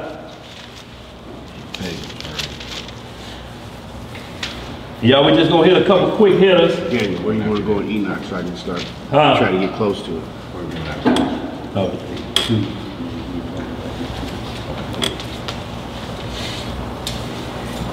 And y'all, these just some quick hitters so we get understanding. Y'all, this is what you're dealing with. This is who you're going to be dealing with. This is the identifications of gainsayers.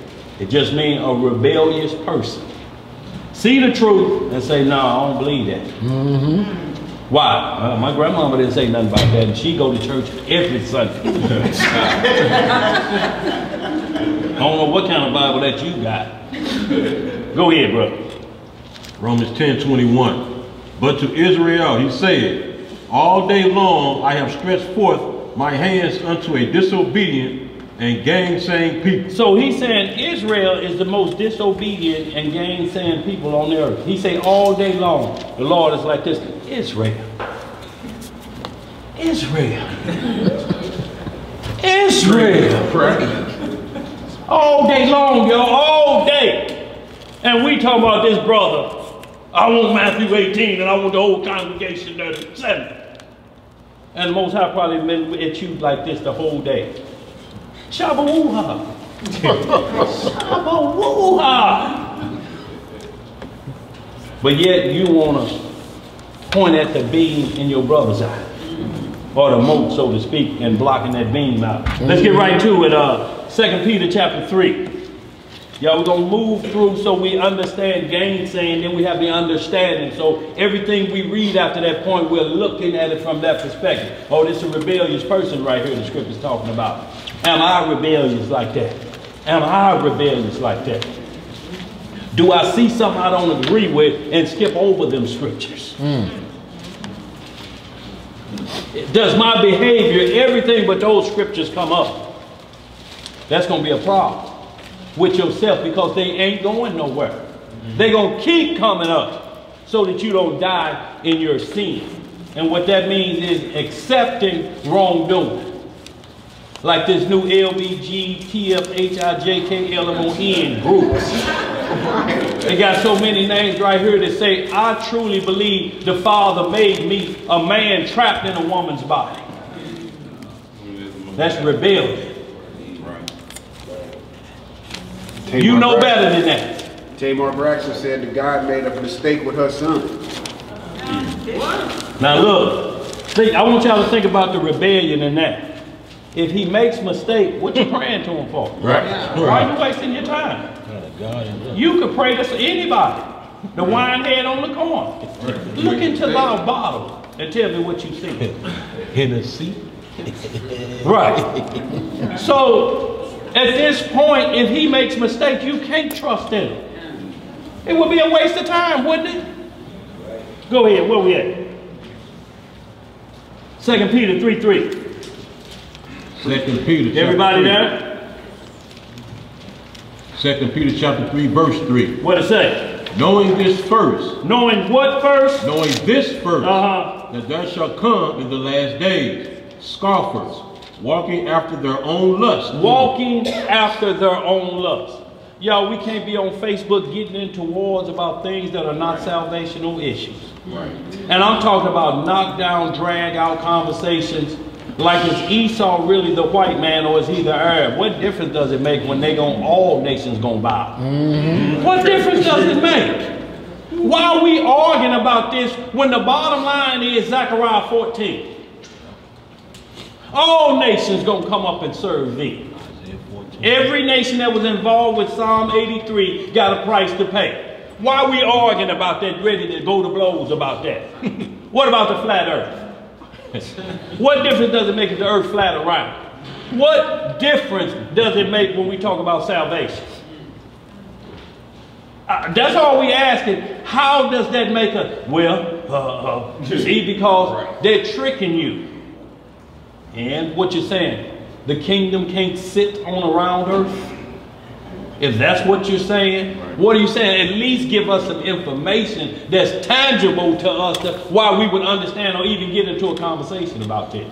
If not, y'all keep it moving, y'all. If they want to believe that, and if they say y'all want to believe it's round, then y'all go ahead with it. But the bottom line is the kingdom coming to earth. Unless there is something over the top about a flat earth and the way the kingdom has to come down, it's impossible for it to sit on a round earth. Then we're ears are ready to listen. But y'all, YouTube has opened up a whole door of overnight keyboard warriors. If Ishmael is Esau, and Jacob has to on Esau's heel, and the kingdom turns over to Jacob, we got 2,000 more years to go. Got some trouble. Because Esau got to hand it over to Ishmael, and then Ishmael got to hand it over to us. How long y'all think that's going to take? Why are we wasting our time with that? How long will it take? That's at least another 2,000. But the bottom line going to be the same results. Both of them still going to bow. Those two sons of Abraham still going to bow. No matter how you slice it, bowing's going to take place. So why we are? Let's read some more. Where we at? Verse 4. What it say? And say, where is the promise of his coming? Right. For since the fathers fell asleep, all things continue as they were from the beginning of the creation. So this is some of the other things that say, you'll hear Farrakhan holler. They waiting on some man to come out of the clouds. Jesus already here. So you talking about Elijah Muhammad. That scoundrel that talk about the Quran, but yet use the story of David and Bathsheba for his transgression. Yo, this is who he calls the Christ. Put his fault on another individual. I'm just doing what David did. No, you ain't doing what David did. David took care of everybody that he had a misstep with, so to speak, or sinned again. Took care of Bathsheba for the rest of her life. Abigail and others took for the rest of their life. No, he ain't done that. You got all the virgins in Islam over there sitting back talking about we got to go to the welfare office. No, you ain't did what David did. You're trying to cover your tracks. And we supposed to think this holy? You gonna blame a man 3,000 years ago for your transgressions? Let's read some more. Verse 5. For this they willingly are ignorant of, that by the word of Yah, by the what? By the word of God, the heavens were of old, and the earth standing out of water and in the water. See, so they ain't even got a clue about the world before the flood. That's right. Genesis 1:1, 1 and 2 is coming out of a flood of darkness and transgression and void. He can't create it and all the angels sound for joy, and then you read and hear it was void and dark. It's the same bohu and tohu used in Jeremiah 4:23 when it talks about the world before Adam and Eve. Go ahead. It also mentioned he told Melchizedek you have to replenish. You have to replenish. Something you have to pour, you have to replenish. That's when you use the word replenish. You don't replenish what ain't never been filled before, have you? Noah was told the exact same thing as Adam. Replenish the earth. You don't move into a brand new house, as we say, built from the ground up and say, you know what? We need to replenish these cabinets. Ain't no food been in them. They brand new. Let's read some more. Whereby the world that was being overflowed with water perished, but the heavens and the earth, which are now by the same word, are kept in store, reserved unto fire against the day of judgment. Against the day of what? Against the day of judgment and perdition of ungodly men. Read that last one. Verse 8. Verse 8. But beloved, be not ignorant of this one thing, that one day is with the Lord as 1,000 years, and 1,000 years as one day. So let's get it understood. If you understand the length of a biblical day or the day of the Almighty, one day, y'all, when somebody is saying the Lord delaying is coming, y'all have to look at these as 1,000-year days. The Lord ain't delaying his coming. It's just that a day is 9/10 longer than we live. We talking about 70 years old if you make it. Right. Adam lived 930. I got a comment. The oldest man lived 969 years, but ain't nobody lived a day. 1,000 years. But that's what the millennial kingdom is about. Men will live 1,000 or a whole day in the eyes of the Most High. One day. Ain't nobody ever done it. So you can't be ignorant of that when somebody is scoffing. How you want it in your lifetime and you ain't number 35? You want to see all of them. Right. Punishments was longer than how old you are. That some men suffered for wrongdoing. Yep. But you want it tomorrow. We in a microwave generation, y'all. Yep. Who got microwaves in here? Everybody. How many of them on 2 seconds? Who couldn't wait till the bell ring? 2 seconds. What was it gonna do to that sandwich? What was 2 seconds gonna do, y'all? Hey, hold on. What you get? Could we 10, 9 and 10? Yes, sir. Go down to 10. What I was going to say was that, like, one day I was at work a couple weeks ago, and I'm riding around thinking about where I am now, where Adam was, and when the Messiah come back. And you look at the time, you look at prophecy, you look at what's going on today, and you look at, not that you can calculate when the end is going to be, because it could be we see it could be it come after us. But my thought was that when the Most High put Adam up here, and when they transgressed, this creation has been corrupt from the beginning because of sin, because of Adam and Eve's transgressions. And you think about time. And I was thinking about how long it's been, because we know that his ways, his thoughts are higher than ours. That's right. So me, with my little pea brain, trying to comprehend him. And the Spirit said to me, what you thinking about, it ain't but 5.5 days to him. You go back all the way to Adam, and you looking all down through generations, and the Messiah came, went back to the crib, and here we are today, and where is this end?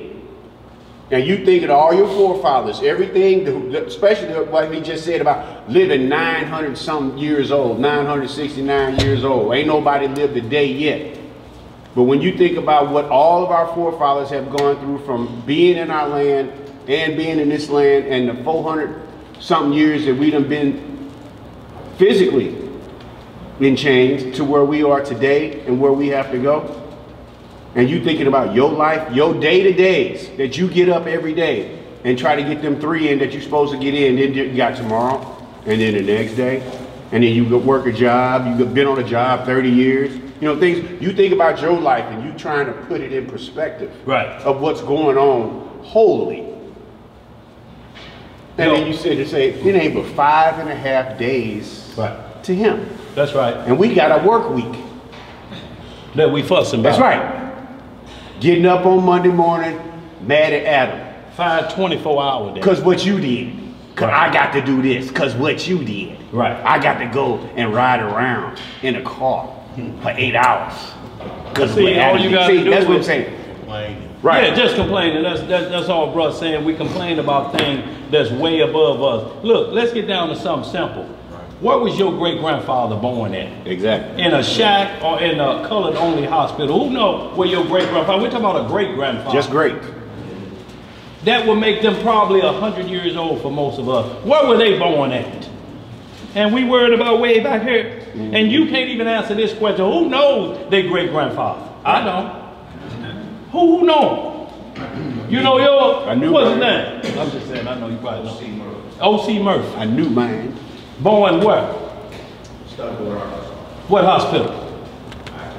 See, they already knew though, because I told your father he's born in that shack off that dirt road. No, I'm just messing with you. But this is as far as y'all, we going back, y'all, and we worried about some things way over there. So when you hear somebody talking about how long it's going to be before the Lord come back, you impatient. You don't Let's be like Job. I know my Redeemer liveth, he comes. That's right. The covenant with Abraham, 400 years. The average lifespan at that point, wasn't nobody living past 200. So Abraham said, look, that's 200 past. The longest, Abraham lived 175. and it's saying 400 years, immediately he thought, I'm not going to see that. But he believed. That's right. That's right. The first slave that got on the ship to know the prophecy 400 years, you know you ain't living 400 years. Yep. You know this it. I'm going to die this way. Yep. I'm going to captivity. I'm the first one on the boat. I can't live 400. You know it already. And you know what they finna put on you. If you get 50, you'll be lucky. You 35 and you ain't get 300 bales, it's finna be hell to pay the captain. Let alone talking about 70.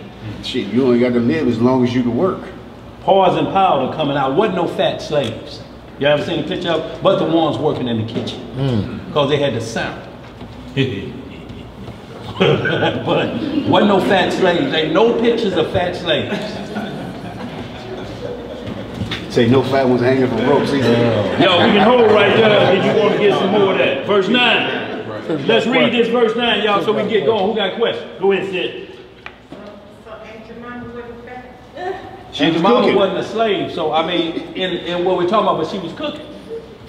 Pancakes all the time. A lot of leaven in the taste. A lot of leaven in the taste. And look, a lot of times you had to taste that before the rest of them white folks ate it.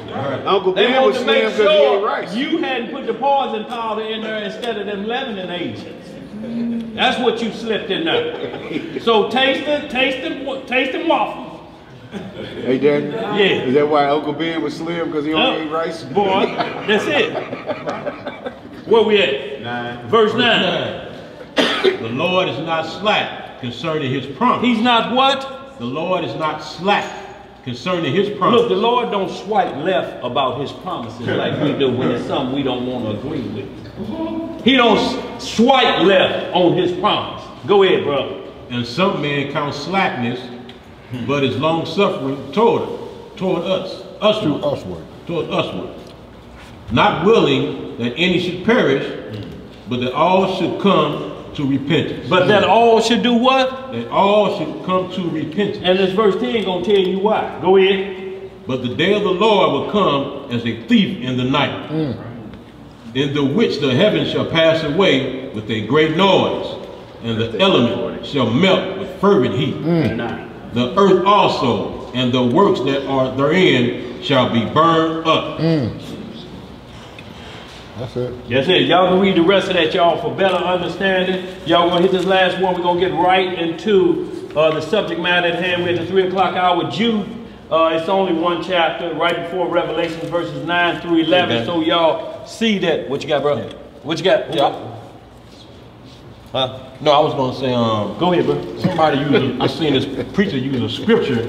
I guess he was saying that this is a part of the class of gainsaying. It is John chapter 5, verse 18. But he only used the one verse. It says, therefore the Jews sought the more to kill him, because he not only had broken the Sabbath, but said also that Yah, his father, making himself equal with Yah. See, so they ain't understanding what that means. But like I say, this is more gainsayer or point to that. So you're saying Christ and the Father are equal. Yeah. And he say he's sin too. Right. And they say he's sin. See, they say he broke the Sabbath, but that's all self-explanatory. Everything's self-explanatory. He like asking, which one of y'all cars stop on the highway where y'all know they take the tires off of them, gonna leave it there, you gonna call the tow truck? No, nah. There's a tow truck cost already. There's a cost when they call you and tell you what the problem may be, and they making it, most of it up. They know you don't know nothing about cars. It's a triple cam bypass that's gone bad. Triple cam bypass. It's April, and you know this gonna take money from June check. With what they talking about, $400-500 in the tow fee or whatever. You're gonna get that mule out of the hole or off the highway on the Sabbath day so you can go to work. If you can't work, you're not keeping the front half of the Sabbath. What is the Sabbath? 6 days you should do what? Work. If your mule on the side of the highway, how you gonna get to work? Who you gonna call? See, the Lord's commandment is just too tough. I wasn't gonna touch that car on the Sabbath day. Okay. Is it lawful to do good on the Sabbath day?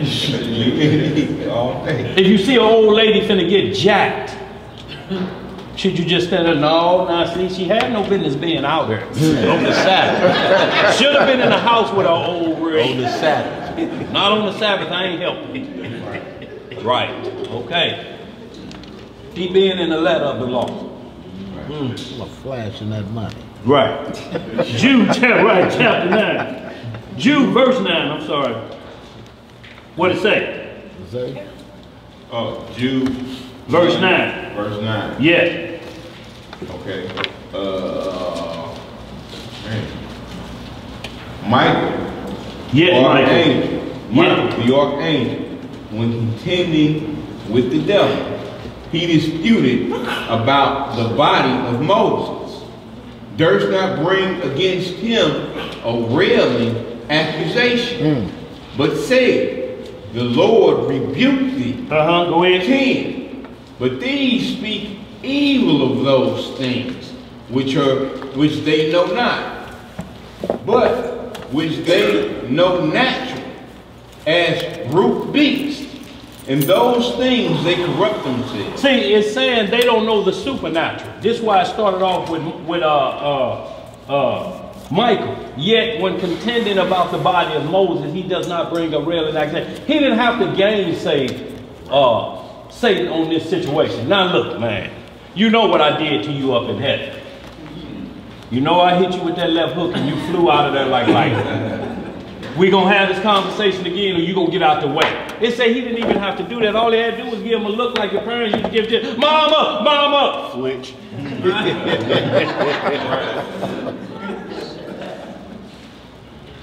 Okay, just like I thought.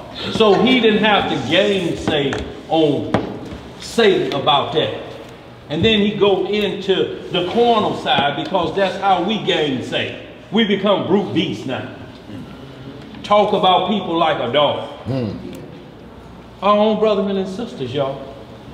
This is why love thy brethren is so important, y'all. We done got so far away from what we supposed to be doing. How you ever gonna love the Most High and we can't get this straight with one another? We got to live together starting off at 1,000 years. How? If we don't get it in our mind and preach this word, because every person we see, we don't like it, they make it to the kingdom. You're like, look at this nigga come in the kingdom. Right. This nigga I know the Lord is tripping. The Lord is tripping. Read some more, bro. Just down to verse 11. Okay. 11. Woe unto them. Woe unto them. Go ahead. Woe unto them.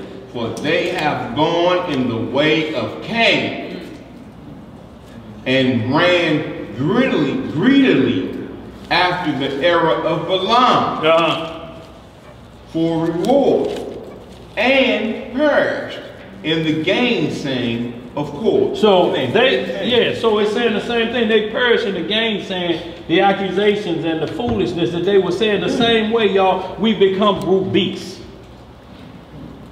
Y'all, and how we're understanding this word, we drop down to beast level. All our talk is beast level.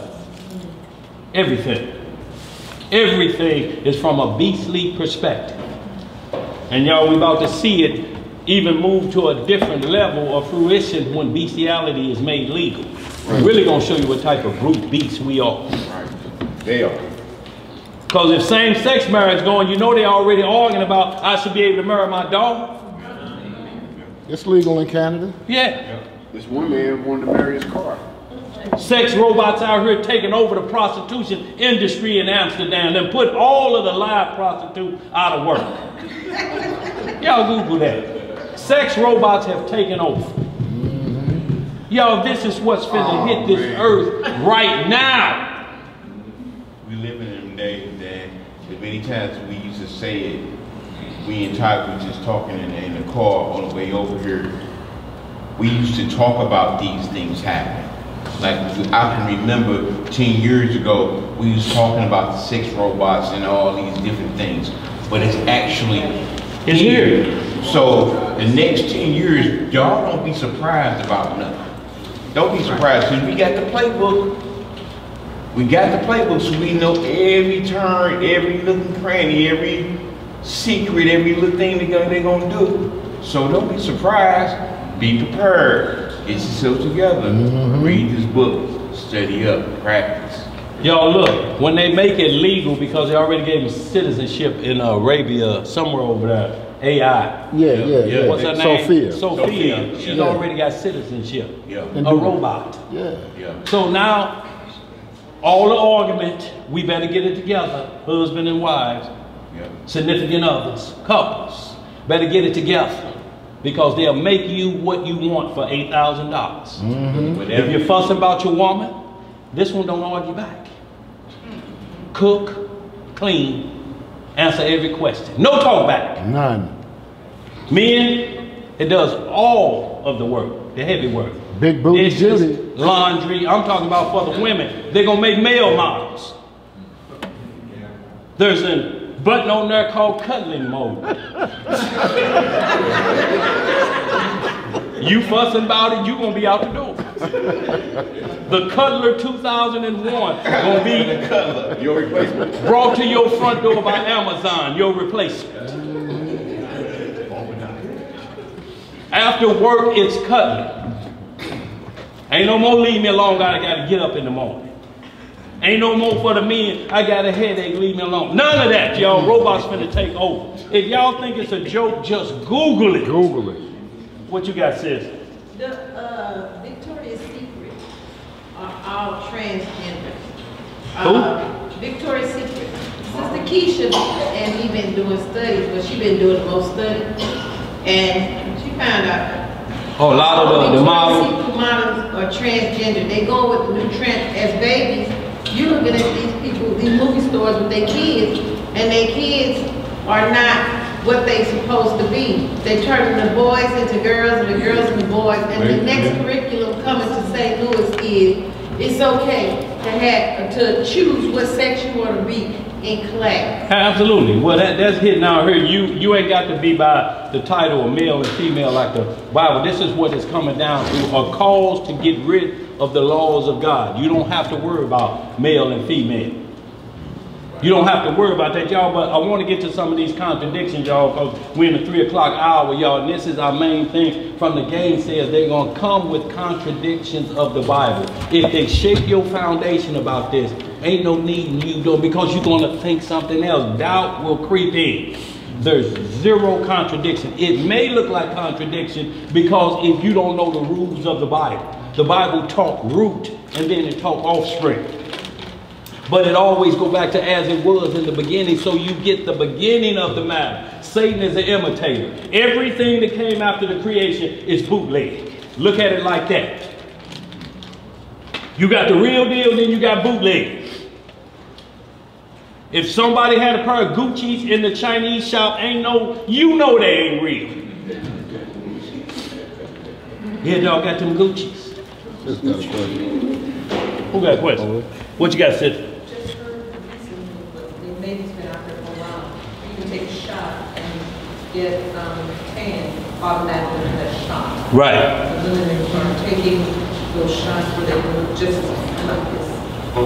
Yeah, but it ain't the same, y'all. You look like that one lady, look like she got that, what's that spread you use, give them crackers, that nut mellow or whatever, what is it? Nutella. That's what she looked like. Y'all ain't seen her, that white woman that stayed in the tan and boots too long? Yeah. Should have been a turnover button in there. Where we at, y'all? Let's get this, y'all, because we're getting far behind. Where you want to go? That's where you at. Jew, he finished that. Y'all, we're going right to just a couple things of the naysaying that the Messiah warned us about to be prepared for, y'all. And then I want to get into a couple contradictory so-called areas of naysayers and gainsayers. Was rapping Brother Dre about it. A couple things that they'll try to go here, who really killed Goliath, and people are looking and they stunned. That look like the Bible is contradicting itself, but it ain't. All we have to do is stay with the subject matter at hand and don't go for the sleight of hand. Right. Magicians are always like this. You're watching that, but this hand is slipping the coin up in there.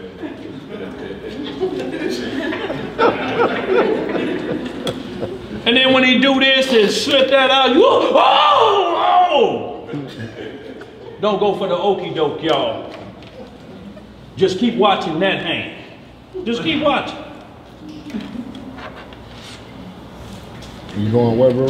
We're going right to, let's just hit this Luke 21, 8 through 15, y'all. Then we're going to get into these so-called contradictions so we get some understanding. You got that Enoch 48 up for me? I ain't got 48. Just here, I'm going to let you get it from me. I got it up. I mean, I'm in Enoch. Go ahead. No. Go to the end. I know. Yeah, go I'm in it. Just click that right there. No, I mean, already open. oh, you had already? Yeah. I just didn't know what, I just asked you what 48, chapter. 48. You got it. I got You it. just took the last one? Yeah, you did. You do 2 and move. Okay. Then you take the Luke chapter 21, verse 8 through 15, y'all. And this is just showing how we ought to be, y'all. And then it's letting us know, because we understand this truth, because we found out we Israel, we can't then become gainsayers either. You know, because if your parents, you've been telling you Israel, and finally they find out, and they call you like at 1 o'clock in the morning, panic. We can't become a gay. No, call your pastor. Don't call me. See, you wouldn't listen to me 2 weeks ago. I was trying to tell you, stupid. Where you preach at? He don't take calls this time out. See, we can't do that. You be like, hey, what's up? What's up? Look, we got to work in the night watch too. That's right. Instant in season and out of season. If it can wait till morning, then it'll wait till morning. But if somebody calling you at that time about a biblical, get up and wipe your eyes and what's going on. Not for no tomfoolery though. Bro, you're not going to believe this. What you was telling me the other day is happening right now. What? You sit up straight there, but you can't gainsay. No. See what your pastor say. He who you giving all your money to. See, we can't become gainsayers after we receive the truth and turn it back on them. Because guess who you doing it to? Ain't nobody from no other nation calling you at that time in the morning, is it? It's your family members. That auntie that was saying it's cute you in the Bible, but she gonna be calling when it get hot and heavy around these parts. It's war in the Middle East. Y'all have to understand, Kim Jong stepping down don't mean he got rid of them warheads. Right. They just come to terms. If you stop right now building, most of your people can get off the grass stoop and that dog meat and small potatoes. So that's all they eating over there. No penicillin, no opioid, nothing to take pain away. They get children's aspirin when sanctions are put on you. But they got a nuclear warhead to make things even. Where we at? Luke 21, 8 through 15. Let's get it. Starting at 7. And they asked him, saying, Master, but when these things shall be? When will these things shall be? And what sign will there be when these things shall come to pass? 8. And he said, take heed that ye be not deceived. Take heed that ye be not deceived. So deception, every time we keep saying this, has to be on that individual. Deception is not a point that where you say he got me and you full well was got. Deception usually comes from the lust of your heart. If you want to see a Messiah so bad because you don't want to understand the day of the Lord, you will accept a Benjamin Carter. You will accept a Hulon Mitchell. And you know what they told him Matthew 24 was? When you should see him coming with the clouds, see, that's me in this white outfit. A black man in white. That's me coming in the clouds. You want a Messiah so bad that you will believe it. What you done read, and the Messiah as a young man shall be a bus driver in the city of Chicago. His government name shall be Benjamin Carter. He shall take the flock over to the Dimona Desert in Esau's land, Mount Seir, and set up a camp next to a nuclear reactor that's leaking. Well, y'all done read that in the script there. But if you want to see a Messiah so bad, you go for it. Read some more. 8 again. What it say? And he said, take heed that ye be not deceived. For many shall come in my name, saying, I am Christ. The anointed. Go ahead. And the time draweth near. Go ye not therefore after them. He said, go ye not therefore after them. The Bible interprets itself. It said, I'm going to tell you what's going to happen. The sign that's going to happen before my second coming. This is what's going to happen. How you ever read and heard all the nations, we're going to be back in the land, and Esau still going to be running the land. They went over there in 68, I believe it was. And guess who's still running the land? Esau? Esau still running. He made a false prophet and said in 7 years we're going to take the land. So that's 68 and 7 is what? 75? Israel should have been run by Benjamin Carter and his camp. You got Human Mitchell over here to rehab the projects in Florida and calling that the kingdom of God. Rehab projects. Y'all think that's the kingdom of God? You have to call their maintenance meeting. Go ahead, read some more.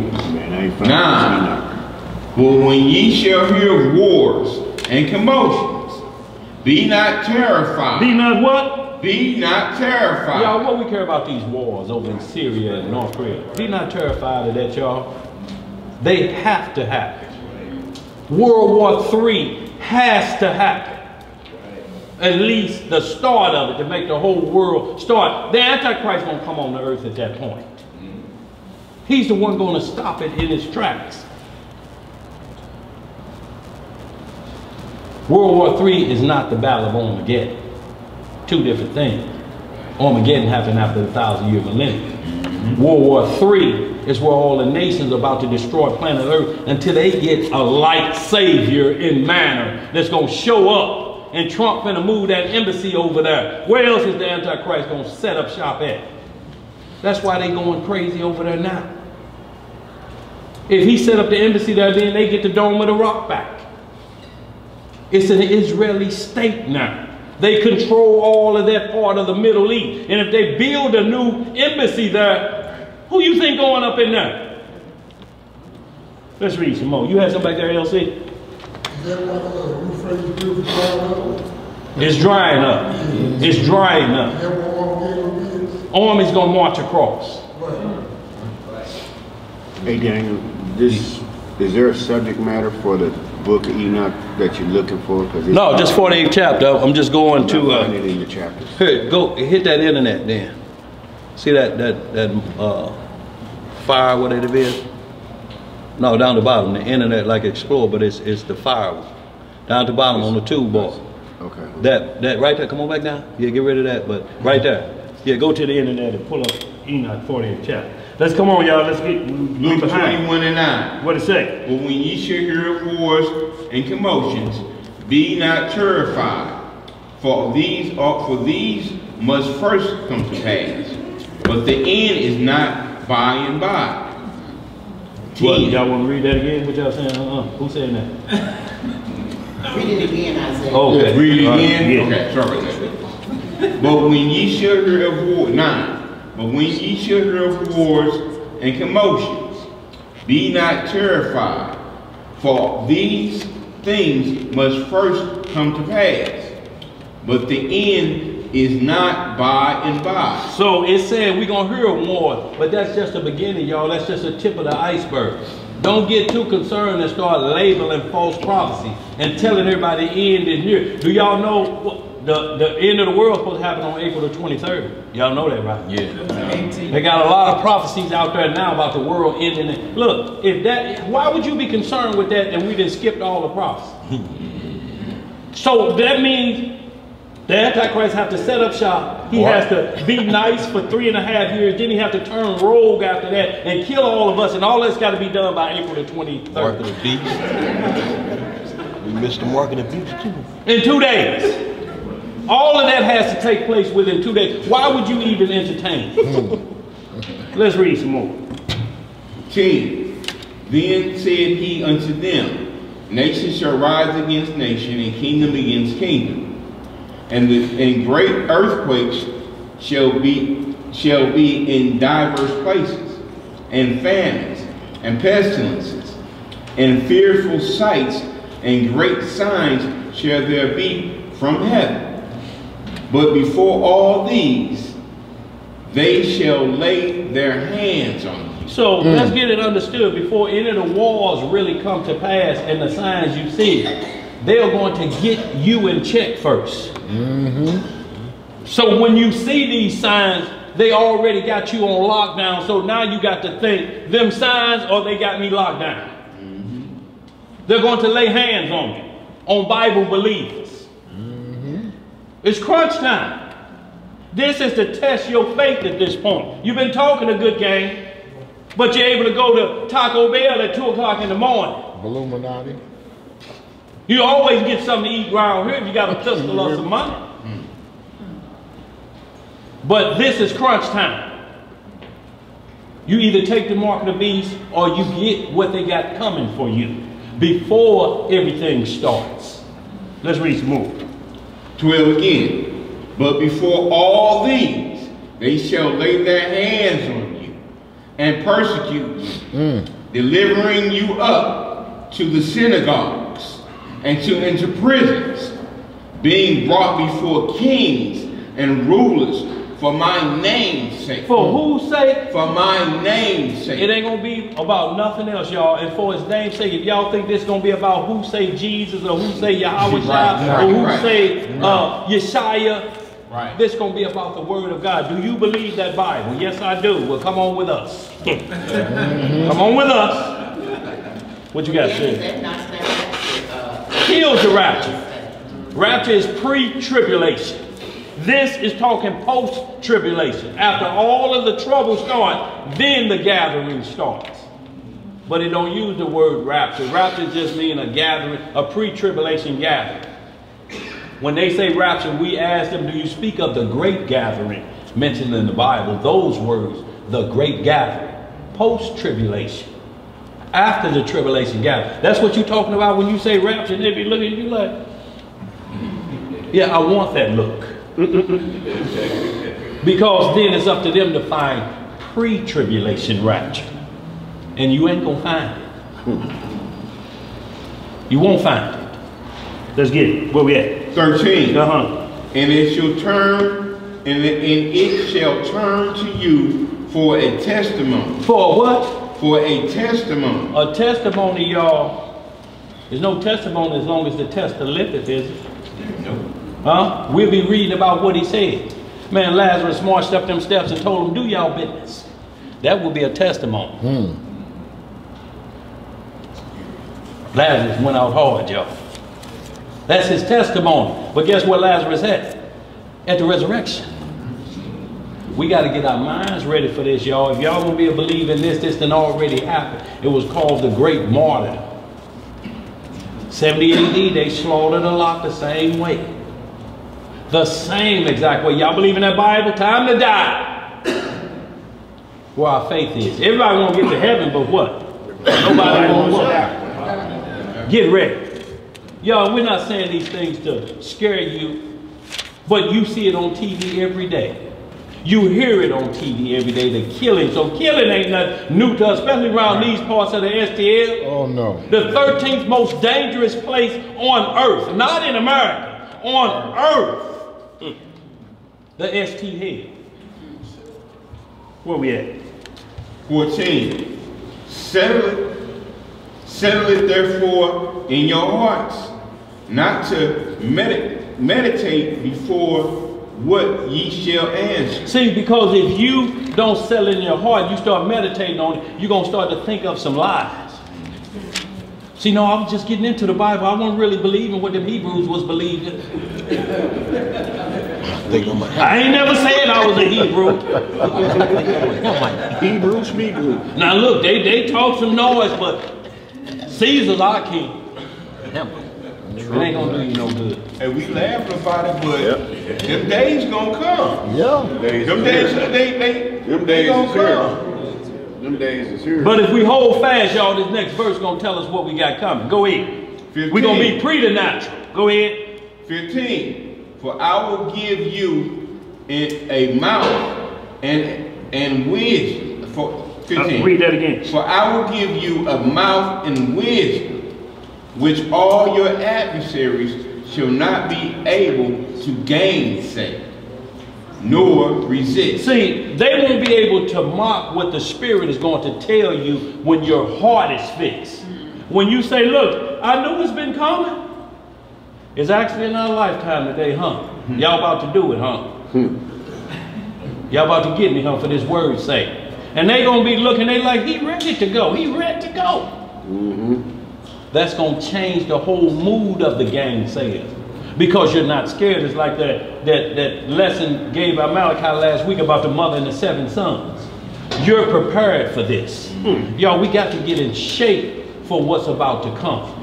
Now you go to the gym every day to get that outer cup. How about doing some exercises on the mental? How about doing a few squats on the mental? How about hit that treadmill on the mental? Let's see how far you can run. Where we at? That was it. That's it for that? Yeah. We can hope that y'all, this last one concerning that. I'll tell you what, we're going to get right into the contradiction, y'all, for time's sake. But y'all write these down. Hebrews chapter 12, 1 through 3. Once again, the Messiah getting prepared for the naysayers. And then jump to Hebrews 11 through 15, because it's going to get deeper. Then I want y'all to read Acts. Hebrews 11. Yeah, no, same Hebrews 12, you're just jumping down to verse 11 through 15. Acts 10th chapter, verse 28 and 29, and you can see this is Peter having the vision about unclean nations, and then he said, I didn't use gainsay against them. I didn't come at Cornelius like that because you was accepted. I didn't do like how y'all was warned in Romans 11. The wild olive branch don't boast against the natural branch. Peter didn't resort to gainsaying because he knew we was number one. And y'all understand what we're talking about. Number one is the chosen, but there's no respect of person. If number one mess up, he get the belt first, then the other nation. If number one do good, he get the blessings first, and then the other nations. To the Jews first, then the Gentiles, Romans 2:9. Romans 1:16. That's the way it's always been. And that's the way it's going to be. It's not a thing that we were more in number in people. It's because Abraham believed what was told to him. Y'all, we have to believe these words because it's coming to pass right before our eyes. We are actually seeing artificial intelligence right before our eyes. And when they make a robot of you robbing a bank and you sitting at home and watching, that's me robbing that bank. Right. And people calling, man, Jonathan robbing the bank down there in Kentucky. Jonathan's sitting right here. Y'all, they got them so lifelike now. And they talk back to you and they answer questions. Have a conversation. Have a conversation. Siri, go get the door and tell him I ain't here. Okay. Okay. He's not here. She told me to come to the door. Go away. And not only that, they're a robot. So they'll be ready for any drama come through that door. Right.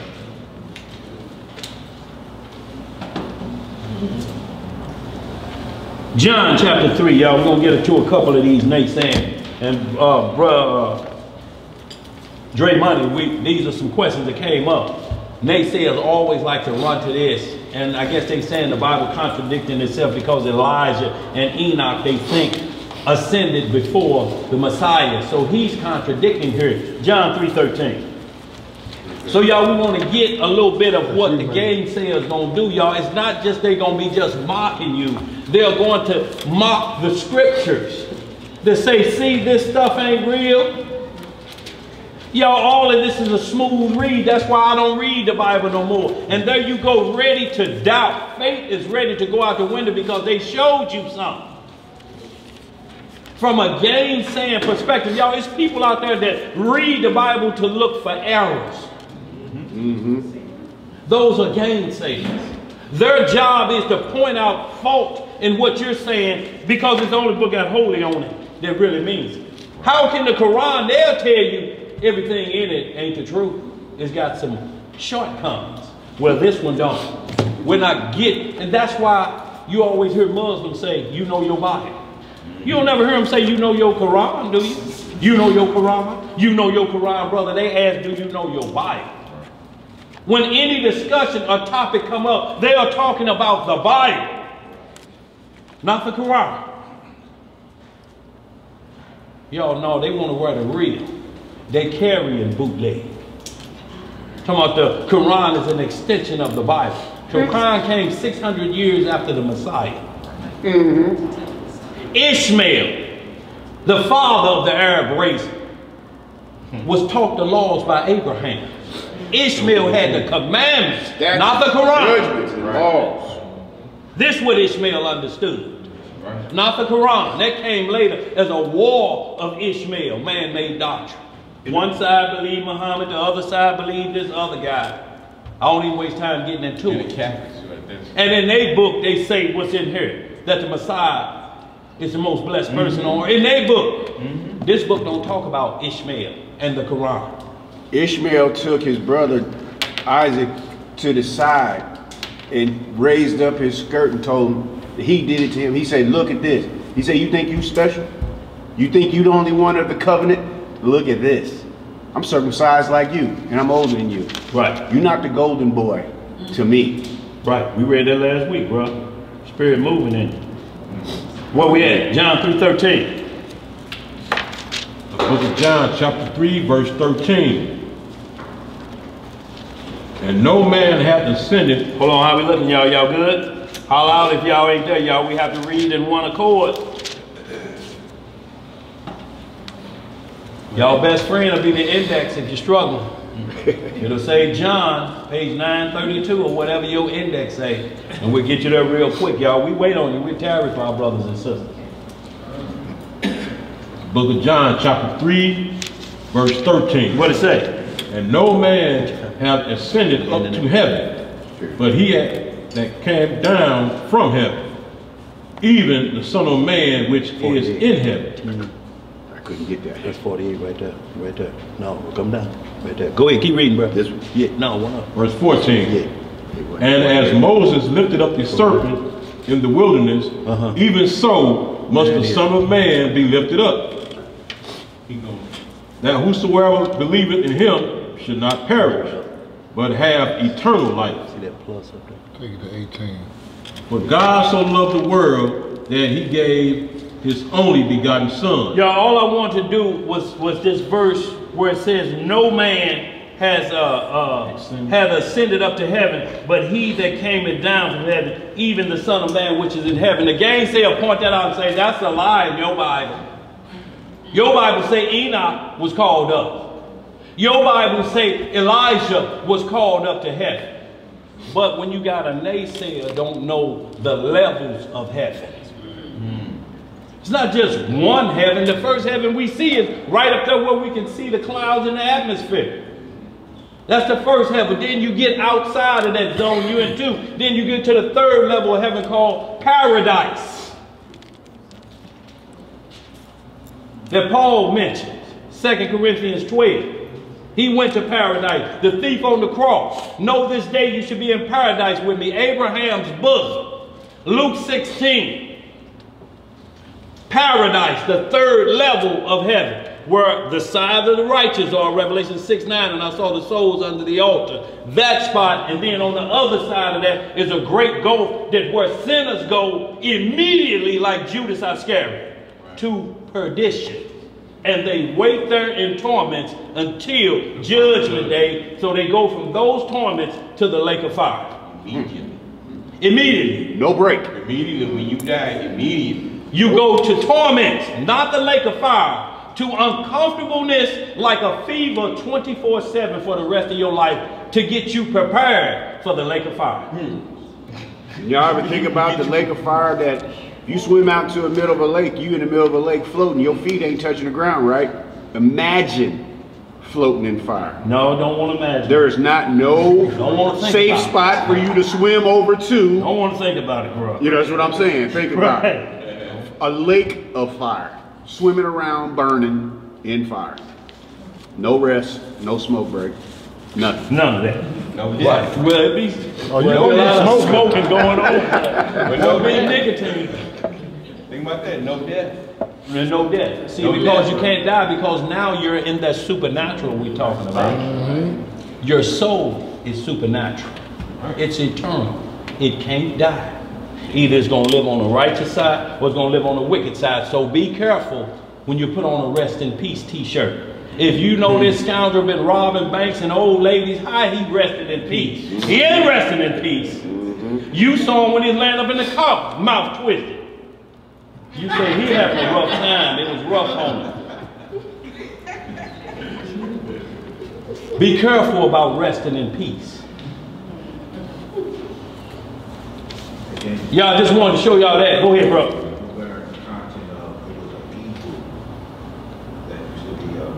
Study, like talk to another Hebrew, telling him I went to Bible because of the contradiction. Y'all hear what he's saying? Look, this contradiction, this was two Hebrews talking. One got showed this scripture and he fell off like Hebrew is a religion. I ain't Hebrew no more. That's like you saying I ain't black no more. I ain't Negro no more. I ain't African American no more. All the names they give you, I ain't me no more. I'm somebody else. That's basically how they had him believe. And so he decided, I'm getting out of the movement, y'all. That's why we're talking about you can't talk this out of cup as a religion. I'm Hebrew, dog. What does that mean? And we profane the name of the Lord. What you gonna do when a gainsayer bring that first to you? And you doing the same exact thing when they bring that scripture to you. What you gonna look at? You're gonna look at it and start to see where it's got you, and then you're gonna start cussing. You black, so good, you shouldn't touch the Bible, you ugly. No, that's going to take the place of what's right in front of your face. Cussing somebody out. Because they showed you what you supposed to know. And make it sound like it ain't real. But I just wanted to hit that John 3:13, like he said, these are Hebrews that say, I don't want to be that no more. Well, where you going to run back to? Church? You already left that? You know what they telling now? Trying to play catch up on times. That's about it. Going back to the old life and being okay with it. That's right. So let's get right back to the answer to these contradictions, y'all, so you understand the root and the offspring. See, a naysayer don't know when Christ is talking about this. When he said, no man has ascended but he who came down. Other people went up, but they didn't go to the right hand of the Father. So this is what the Messiah is talking about. He's talking about the root. He's not talking about the offspring, Enoch and Elijah. Those are offsprings. He's the root. John 17. Y'all, we're going to speed this up just a little bit. We're running out of time. John 17, 1 through 5. And y'all, this is going to give us a little bit of answer so we understand what the Messiah said, what was in heaven, and what he's requesting. Y'all, if y'all don't line them up, they're going to line them up for you. And I always use this example, dominoes. There's some domino champions in here, and that's one of them, Dre Money over there. Don't care if you're a rookie, just pound you out. Count what's in your hand. I know you ain't got nothing but the 3, 4.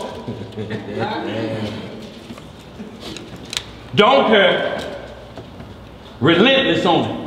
But if he don't say the rules, 15 to get on board and 10 thereafter, I'm going to put down a nick. And by the time he realized I've been counting 5s, I'm going to have 3 houses. Too late then. Same way with this word. You can't let them get a foothold and start building houses on you with gainsaying. And then you want out. I want out of that movement. Where we at? Where you John 17, 1 through 5. Book of John, chapter 17, verse 1. These words spake Yahweh Shai. Hold on, here's some pages, flip it. Y'all, a few chapters over.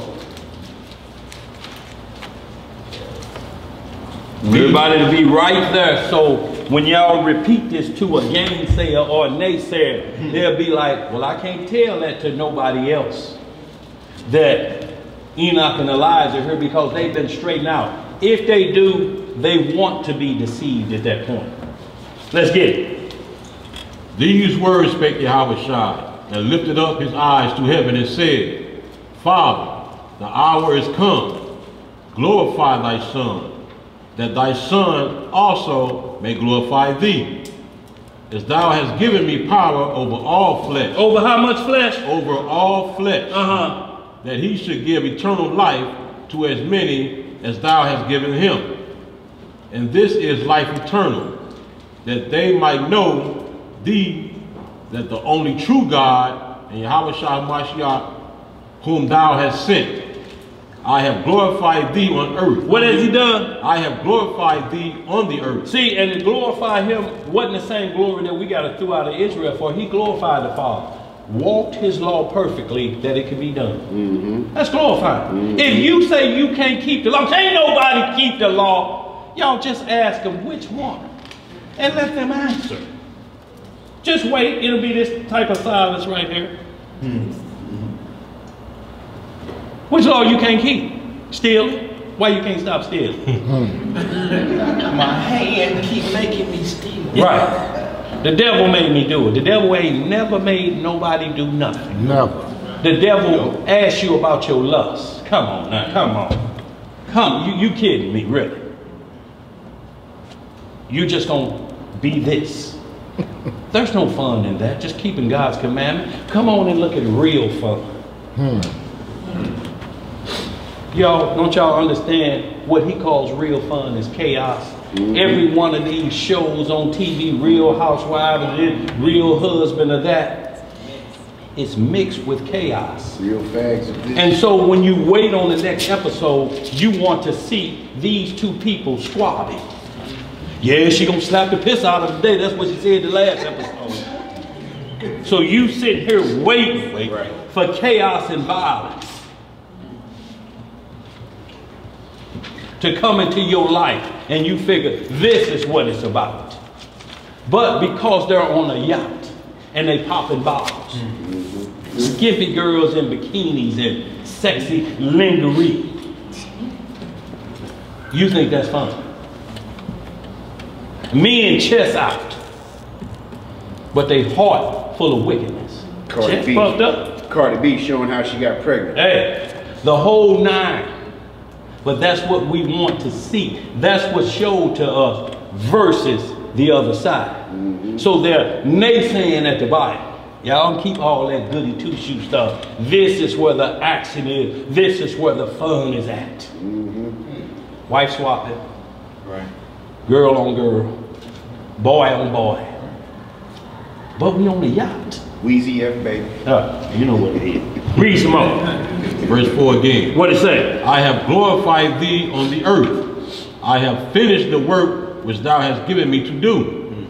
And now, O Father, glorify thou me with thine own self, with the glory which I have with thee. Read that slower, a little bit slower. And now, O Father, glorify thou me with thine own self, with the glory which I had with thee before the world was. With the glory before what? Before the world was. See, the Messiah had glory before the world was ever created. This what he said, and that's what the work was about. So I get that glory back to come back and stand next to you. So that y'all open the door for us that we can stand there and be amongst the Father when the new Jerusalem come to earth. Where it says the Almighty and the Lamb or the temple. It is y'all, we'll be back talking to the Father. He ain't gonna never leave his throne, but we'll be able to talk to him like Adam used to.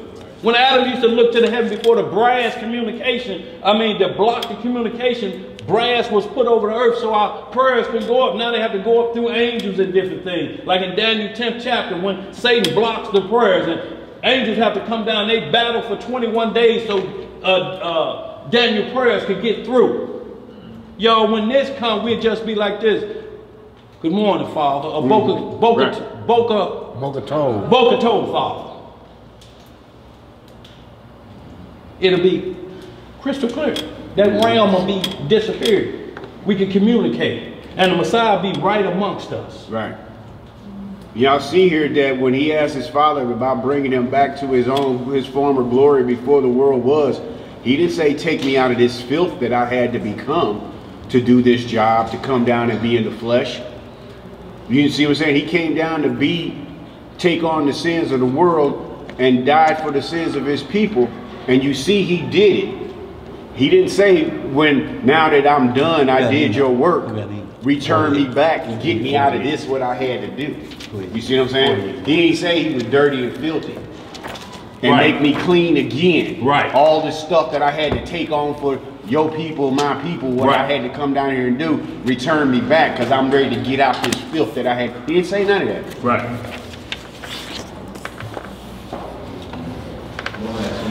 What you got? I believe that started all this and referred to the camp, said here at this camp, they gonna teach, there ain't no contradiction in the law, they gonna run to the law, but these are the contradictions. See, and then they say they're gonna run to the law, but law is the only thing you're gonna be judged by. The only thing we got to run to. What are you judged by in court every day? You think you judged by the police, what he decided to do? Every ticket you get said you violated ordinance 055678910.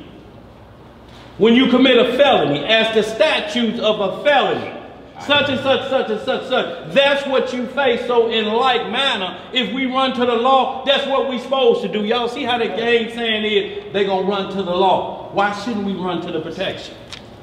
What gets your mind straight? Why would we run to where we become a lawless society? Where there's no law, there's no sin. That's what they want. Judge. They want zero judgment. They don't want no judgment. That's what the Sunday worshipers do. And the alphabet camps bring in reincarnation, which means no judgment. Because they come back over and over and over again. Where Hebrews 9:27 say it's appointed for a man to die how many times? Once. And then the what? Judgment. So ain't no reincarnation in the scripture. No. What it is the escape of judgment. But you ain't gonna escape judgment, y'all. Every secret thing, whether it be good or evil. Y'all, so you can do some secret good things. You don't have to tell everybody about what you did and broadcast it. Those things will be presented. So when you see this person walk in the kingdom, you'll be like, oh, but that secret thing gonna be showed you. This what he did. He's worthy to enter in. What you got, brother? Just help me understand something. Okay. I do understand that some people will go to tradition and some people will go to Abraham because I understand that. But what's the difference between them and the people that rest and sleep until the judgment? Same spot. Abraham bosom is that same. There's just a gulf. There's a gulf in between. Abraham bosom is just rest. It's a resting spot. That's where you rest in peace. Oh, but if you've been raised in hell all your life. You going to the other side of that gulf. You're a hell raiser. See, in hell is not the lake of fire. It's the grave. Hell is just the grave. Hell is a holding spot for the soul till they get to where the destination either is going to be in righteousness or it's going to be the lake of fire. Ecclesiastes 12 through 14. Those that be going risen for everlasting life and those to everlasting damnation. I'm talking about you go from here to the lake of fire. Ain't no go, ain't no pass and go. Right there to the left. The righteous will come in and inherit y'all, but that holding spot, everybody ain't resting in peace. When you hear the true word, Revelation 6 and 9, make sure you get that. I saw the souls on the altar. How long, Lord, before you judge them on the earth that killed us? And he said, y'all gonna, shalom, y'all gonna be put back to sleep, but white robes and palms was given to them in their hands. That's a signification of you are saved at this point.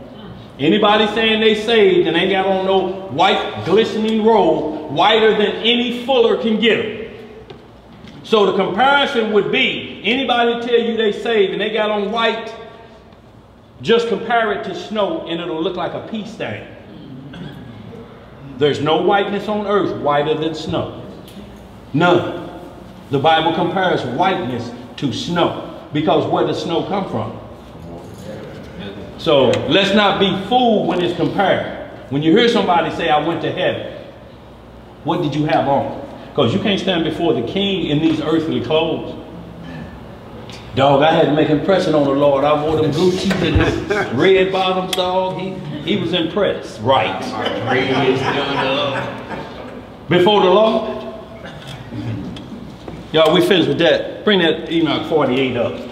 So we can show and get the understanding, the root of this matter before you start talking about Elijah and Enoch.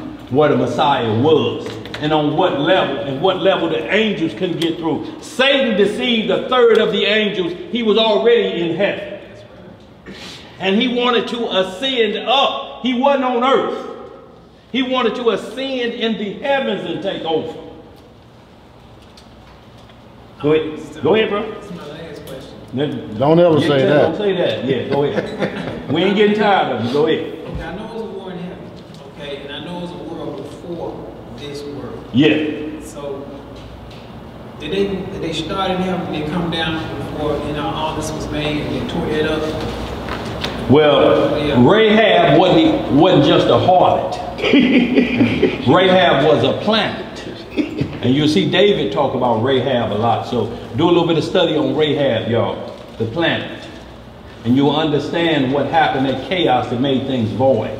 Just do Rahab and don't do the part about the harlot that saved or that let Joshua and them spot. I mean Caleb and Joshua spot. R-A-H-A-B, Rahab. You see David talk about it a lot. And what happened, what's the word for chaotic and outer space? Cosmic, how you pronounce it? Cataclysmic? Cataclysmic. Yeah, thank you, bro. That's what in I'm the there heavens. Yes, sir, bro.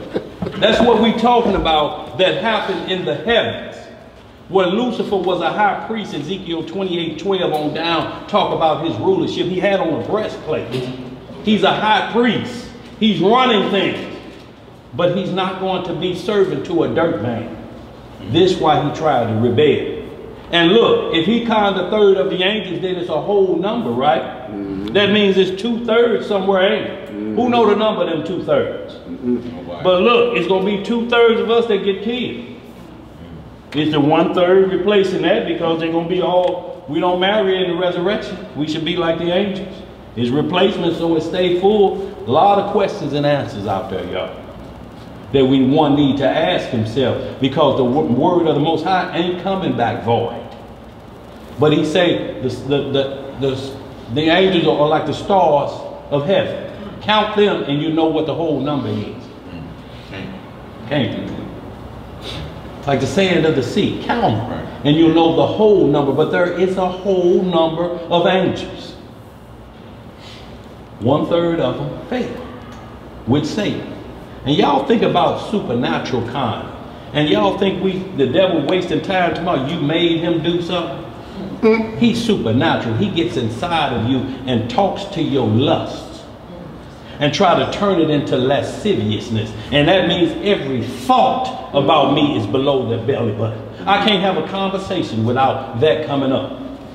You're talking about some Hebrew music. Boy, you ain't heard that G.C. Scott. That new blues jam, I like to creep through that window, boy, that's a cut. All it talks about, everything you do is talking about below the navel. That's what Satan wants your mindset at. Always making the bed undefiled. Because we in a marriage covenant. If he made the offspring in a marriage covenant, bring in harlots, other doctrine, other beliefs, now you're bringing harlotry to the marriage.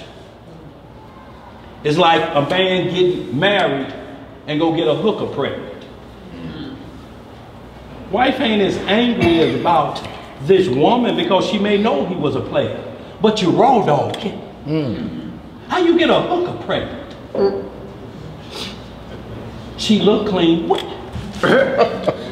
She look clean. How does one look clean on the inside? Hair gripes. 2 songs ago, she was grinding down there, now she on you. What do you mean she looked clean? Cross-contamination already done happened. You just saw the man walk out there with his arm in front of his pants. He's shamed.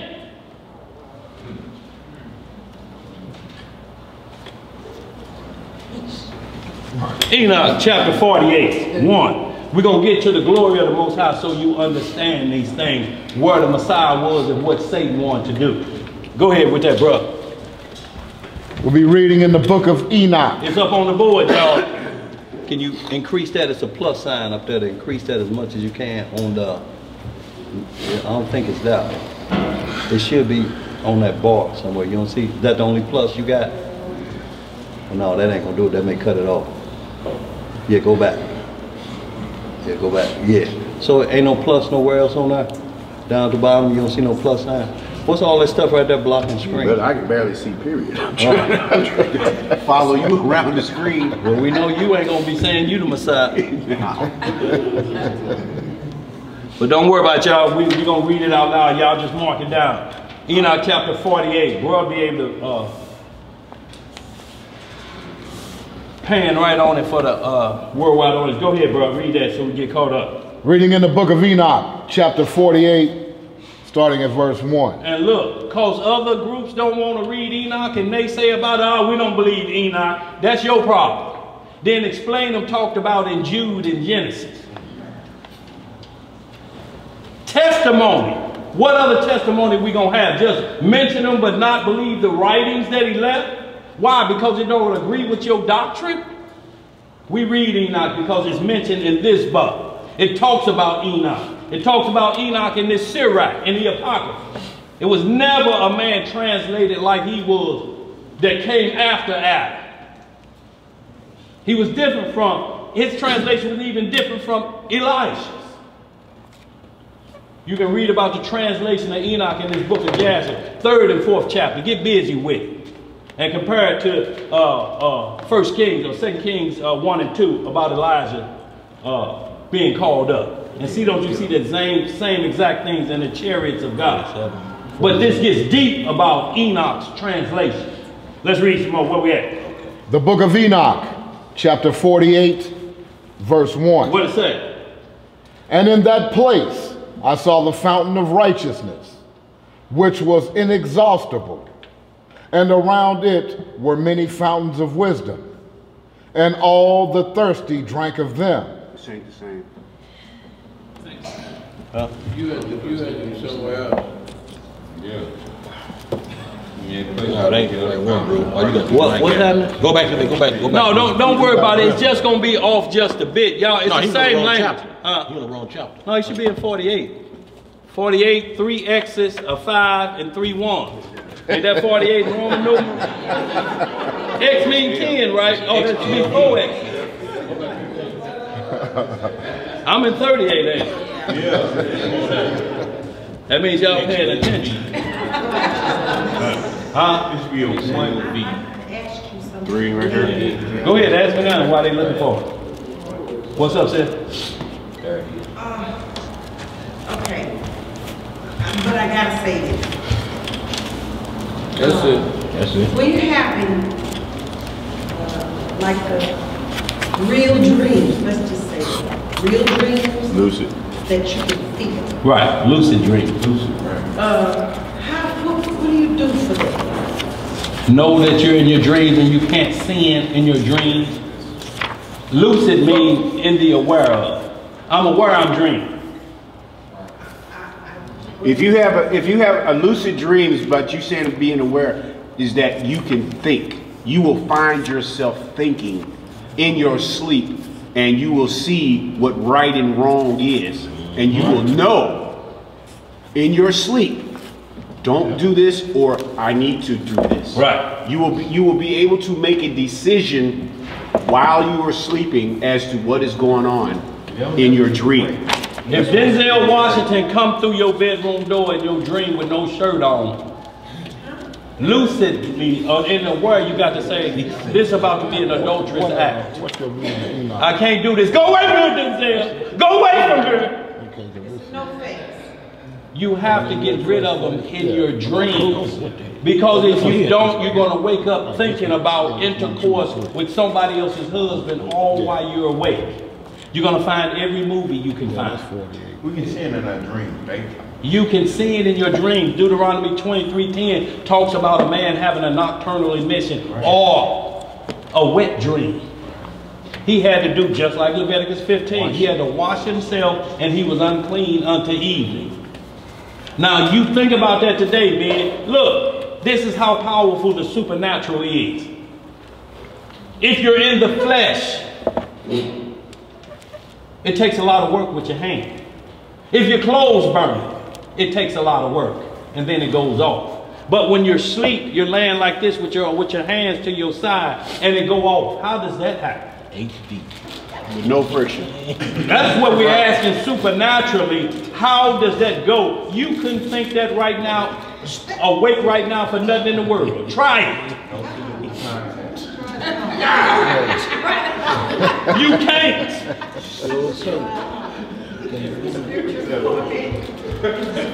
Deuteronomy 23:10. Say a scripture. Yeah. Now, I'll say this real quick, if I can. I had a dream once. My dream was I woke up. Okay, so it was Satan that sent a succubus after me.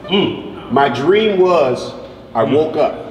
I was set up on the side of the bed. Let me tell you what a succubus is before I continue. You look it up in the dictionary. S-U-C-C bus. An evil spirit that comes in the shape of a woman to seduce men in their sleep. Then there's the flip side of that, incubus, an evil spirit that comes and attack women in their sleep. It's a demonic, that has its way in their sleep. You wake up at 3 o'clock in the morning, your woman sitting there smoking. I don't know what you waking up for. Them dreams was pleasant, so she thinks.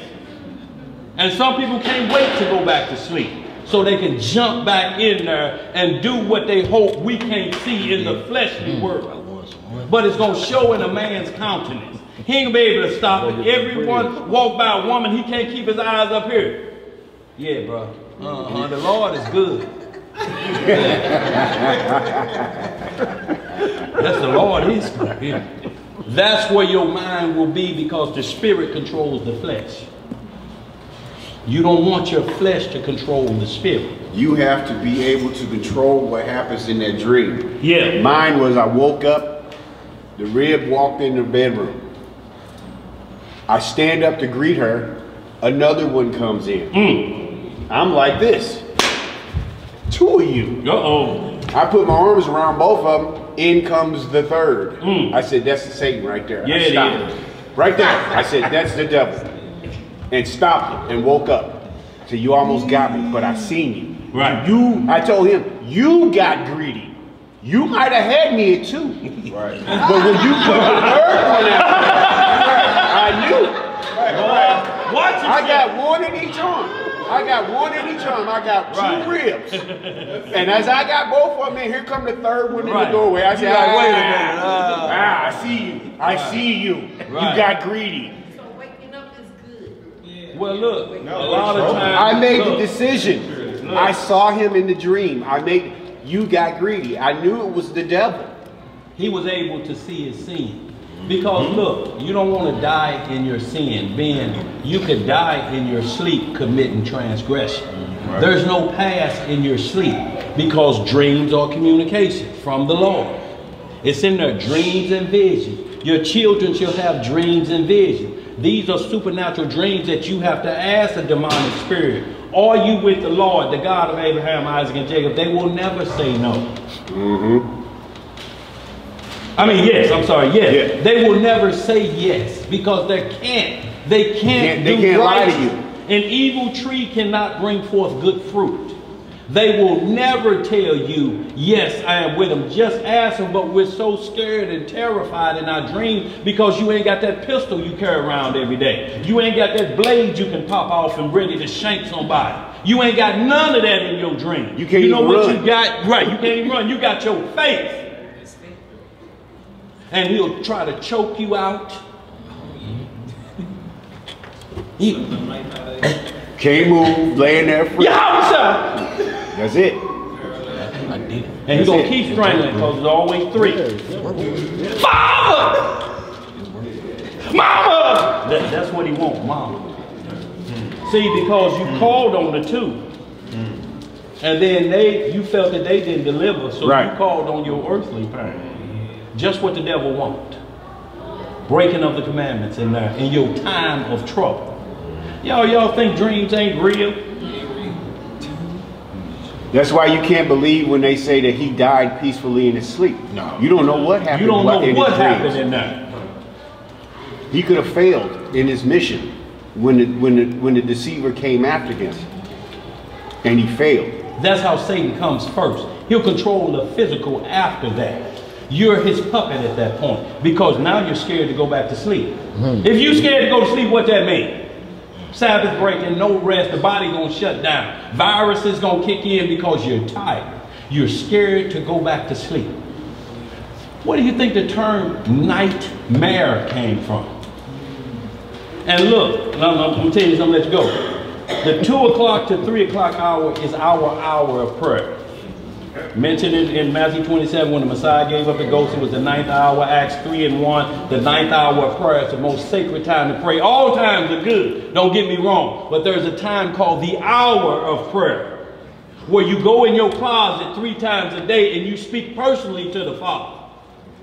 That's the hour of prayer. You try to get it in between 2 p.m. to 2:59. That's the 9th hour.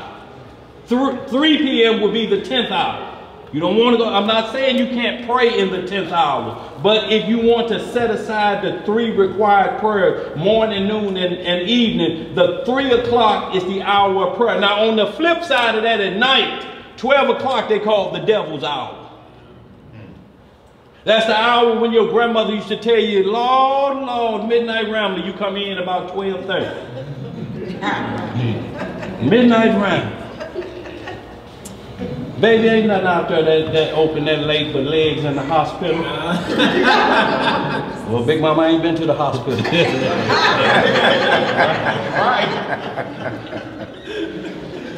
So, and then he comes at the hour or the 4th watch of the night.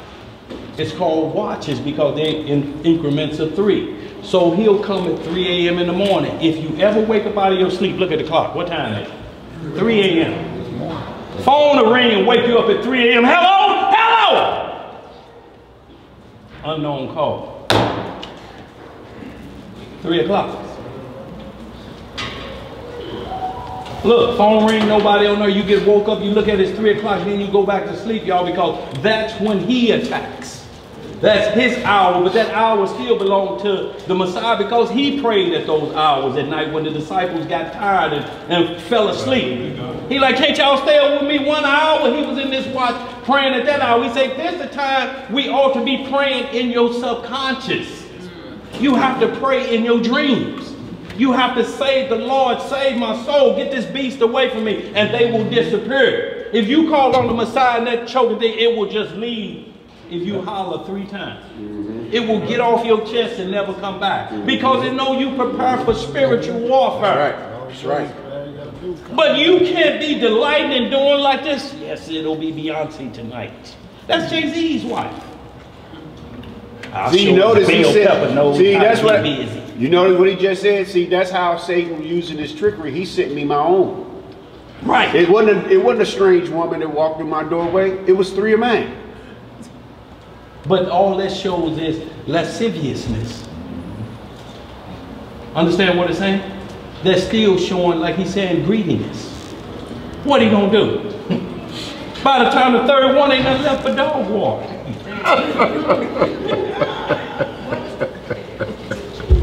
Y'all, let's move on. Yeah, I don't know about that. Where you at in there? Go ahead.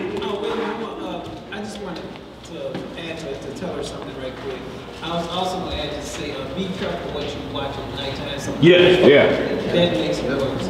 The last thing you watch. I started listening to Psalms because you told me to start reading and focusing on Psalms. Yeah. I play Psalms all night now. Good. And this was the first night where it just went all night continually. And all of a sudden, I don't know what happened. I started feeling things and I just jumped up. I thought somebody was in my room. Look, that's how supernatural it gets. You can actually feel it. This is why I want y'all to understand it, and only men can really understand this. A wet dream. And y'all don't want to get graphic, but you have to understand the power of the mental to make that happen.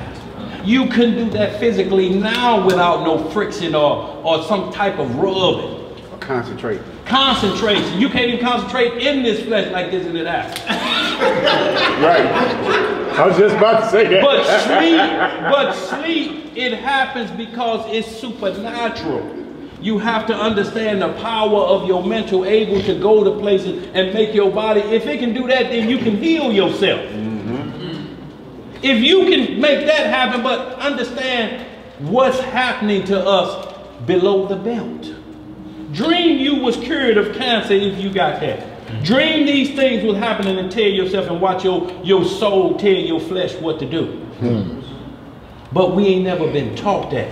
Right. We've been taught to stay away from dreams and don't trust them and nightmares and the boogeyman gonna come and get you in your dream. So you fear it like they teach you don't go into the book of Revelation.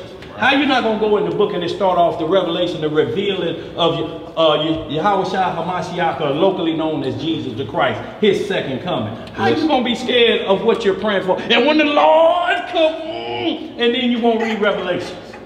Bless it. So we're going to move on, Cisco. Got to get caught back up with these contradictions real quick. Did we finish that, John? No, we in. Read that real quick and no more interruptions on this, y'all. Let them roll. Go ahead, bro. We're in the book of Enoch, chapter 48, starting at verse 1. What does it say? It's on the board, too. It's lining up.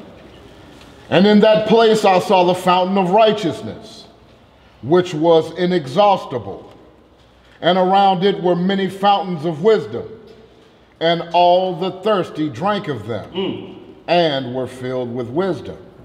And their dwellings were with the righteous and holy and elect. And at that hour the Son of Man was named. Who was named? The Son of Man was named. In the presence of the Lord of spirits. And his name before the head of days. Before the sun and the signs were created. Y'all see this? So this saying this not lead to Son of Man that you may hear Ezekiel call Son of Man. This is saying it was before the sun was created.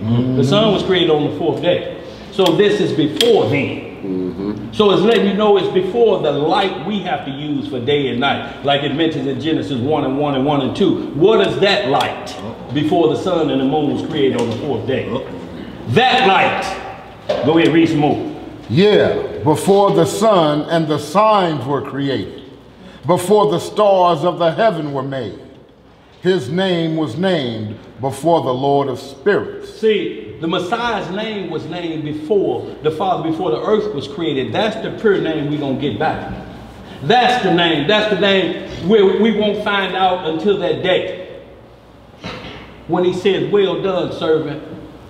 You know my name now.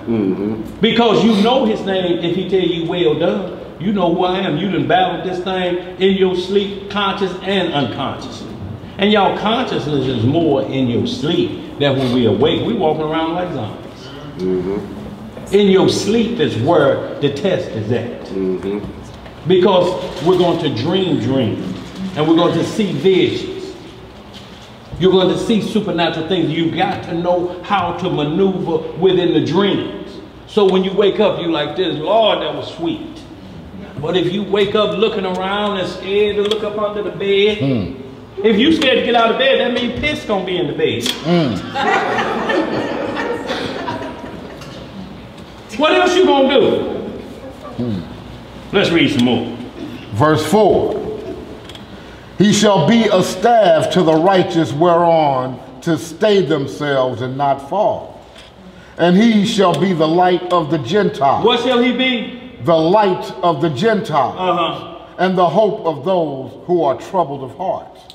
All who dwell on earth shall fall down and worship before him. All those that dwell where? On earth shall fall down and worship before him. And will praise and bless and celebrate with song the Lord of spirits. And for this reason hath he been chosen and hidden before him, before the creation of the world and forevermore. Before the what? Creation of the world and forevermore. Go ahead. And the wisdom of the Lord of spirits hath revealed him to the holy and righteous. For he hath preserved the lot of the righteous, because they have hated and despised this world of unrighteousness, and have hated all its works and ways in the name of the Lord of spirits. For in his name they are saved. For in his what? Name they are saved. And according to his good pleasure hath it been in regard to their life.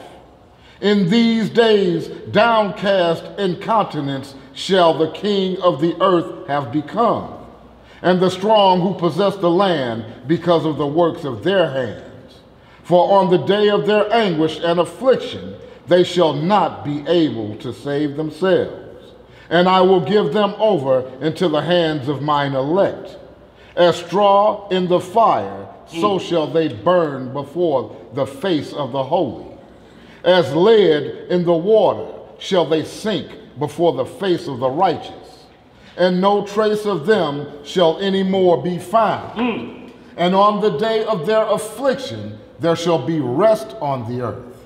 And before them they shall fall and not rise again. And there shall be no one to take them with his hands and raise them. For they have denied the Lord of spirits and his anointed. Read that again. They have done what? For they have denied the Lord of spirits and his anointed.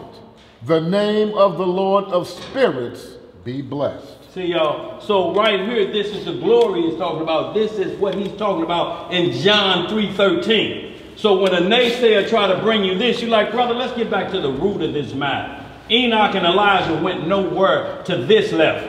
When you get back this up to 47 and 46 chapter, you see why Satan was trying to pull a Bogart and ascend up to that level.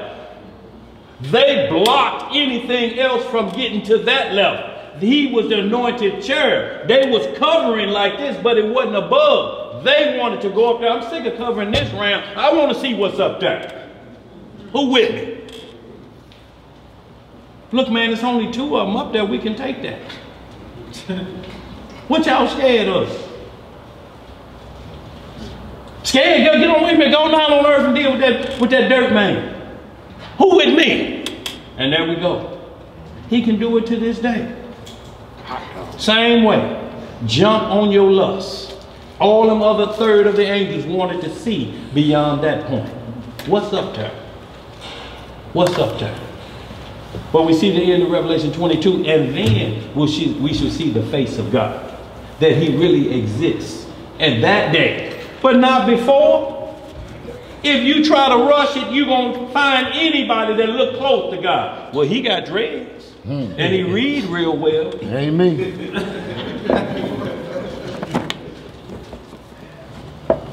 Hey, let me say this real quick. That we just read these 10 verses in the book of Enoch, right? And we just been starting this class off talking about names, right? Did we see any name in there that we commonly know, but what we read and the names that we read, we know who they was talking about, don't we? Right. But it wasn't no question. But But it didn't name nobody. Right. Not in the physical name. Didn't see no name, but we knew who the Lord of Spirits was, and when they was talking about, and see, it said all that without saying God, Jesus, you know, all that. It said, talked about the names that we just read. We all knew who they was talking about, and it didn't say Jesus or Yahshua, right? But we all knew that, right? So we see what a name is. We knew what the work it was associated with. When it described the sun, we knew who it was talking about. That's right. Before the sun was ever created on the 4th day, he was made. Let us make man. It didn't say no name, did it? But we knew who it was talking about. Because it's talking about Elohim. Elohim is plural for this perspective. It's talking about 3 separate entities with one thought process. Man and woman shall become what? How many flesh? One flesh. But that's 2 different individuals, ain't it? That's right. But they start to think like, and when you've been together long enough, you start to look alike. How is that happening? Look, y'all, and we're talking about a marriage covenant that lasts. You can say what you want about Barbara Bush, but they was married longer than the promise of life. 72 years. 73. 76. That's just married. Abraham, but we got to top that. 90 and 9. Still married. Sarah was 127, still married when she died. So y'all, we're talking about a covenant that we got to stay on track with, no matter what happens. Every one of Abraham's dreams from the Most High was in a what? In a vision. And the vision was true, to see the future. Y'all, if we can look down the line and see them grandshorties back there, sitting out in the church back there, 200 years from now. Well, that may be a problem to somebody because you're saying, damn, 2 more 100 years? I ain't gonna be here. Well, let's get right back to it, y'all. These 2 examples, y'all, we're gonna get out of here. 2 Samuel 24:1, this is the second one they go to, and it's about numbering Israel. Did the Lord tell David to do it, or did Satan tell him to do it? Well, y'all, we got to play by the rules. If we bag it up or move it forward, y'all, then we're gonna hit the one about who killed Goliath and Goliath's brother. That's the other one they point to. It's a bunch more that they try to point to. But if you let them get 5 on board, y'all, you're going to be looking at the Bible like I don't trust it no more. Then you're going to start going to YouTube and trusting other books. Shalom, bro. Shalom, bro. Shalom, Hebrew. 2 Samuel 24:1.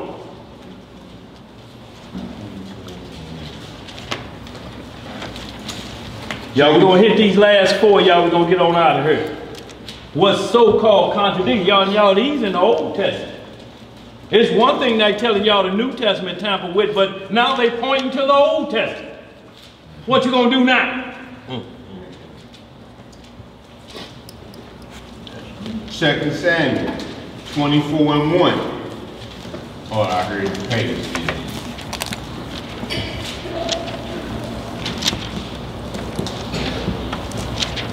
How we doing out there in the worldwide audience land? Y'all good?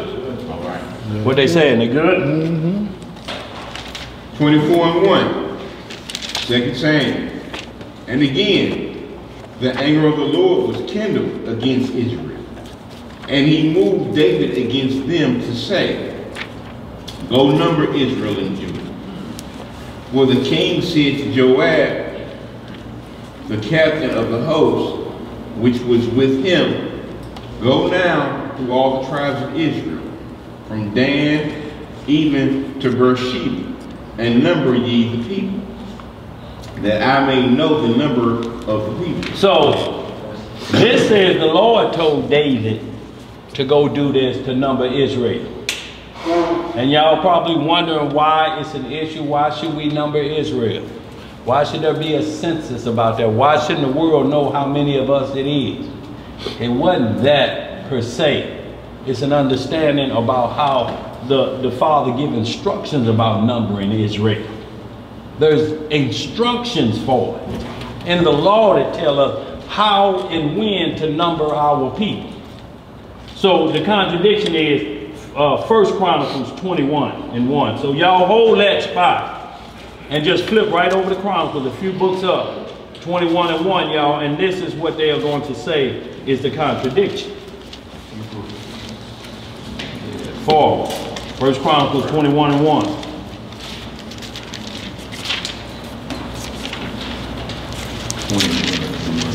Yeah.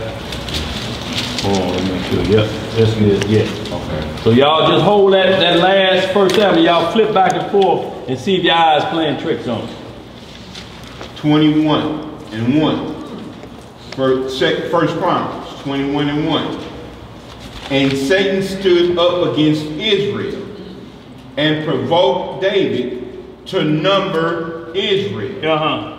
And David said to Joab and to the rulers of the people, go, number Israel from Beersheba even to Dan, and bring the number of them to me, that I may know. Now, is that the same exact story? We just got a difference in who said the number, right? So, y'all, that's what we have to really look at about this. So, but before we do that, flip back to the 2 Samuel 21, because see what they don't do, they don't keep reading. I'm just going to go to verse 10 for time's sake, so you can understand that David first said, I made a problem with this. See, that's why David's heart was like the Lord. You know, David, when he found out he messed up, he didn't try to cover his sin because he got caught. He wasn't repenting because he got caught. He's repenting because I done tripped again. Yo, this King David. So you can't put him above the Messiah and think when it's talking and it's mentioning David, it's talking about the root of David at times. David could be never Micah 5. David could never be from everlasting, from of old, out of Bethlehem. Yeah, he born in Bethlehem, but this will say from everlasting, from the beginning. We just read who was at the beginning, and that wasn't David. We just read in John where he completed the work with no errors. That wasn't David. That's the offspring of David, the root though, and the offspring. That's right. Before David and after him. Alpha and Omega. So we don't get it twisted and take one in the middle and we try to put a blemished lamb up there.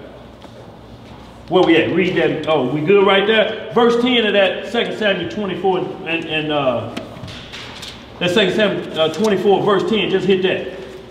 And then we're going to get to the law of numbering and we're going to see what David did wrong. And then you're going to see how Satan incites people to do something and then they do it against the Lord's instruction. Yes, Satan initially brought it to David, but David, lust in his heart, wanted to do it. He wanted to know what the number was, but it's a reason we don't number for certain reasons. And Satan got him to do that while we had war with the Philistines. Philistines knowing numbers now. Should we tell them how many soldiers we got?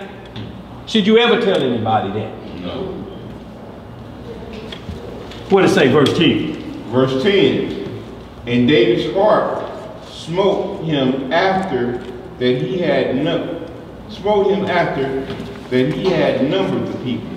And David said unto the Lord, I have sinned great. I have done what? I have sinned great. And that I have done, and that I have done. And now I beseech thee, O Lord, take away the iniquity of thy servant. See right here, so David repented for what he did, but if you let them stop you there, it's going to be a contradictory. So the Lord don't tempt with evil. So that's the first thing you got to look at when you say the Lord said stir it up David to do that. When it say a stirring up, it's not the Holy Spirit. It's like you want to do it anyway. Go on, do it. You want to number Israel. You want to do it. You want to see how it was back in the day when Moses did this. So y'all hold that. We just hit this Exodus 30 and we're going to get the law of numbering Israel. So we remove the contradiction. And we see Satan always come and try people before the Lord. He did it with Job. He did it with Abraham. He did it about Isaac. And he'll do it with you. Your servant down there, Tobias, to make sure that work go out. Yeah, I saw him smiling on the phone about 2 in the morning, Lord.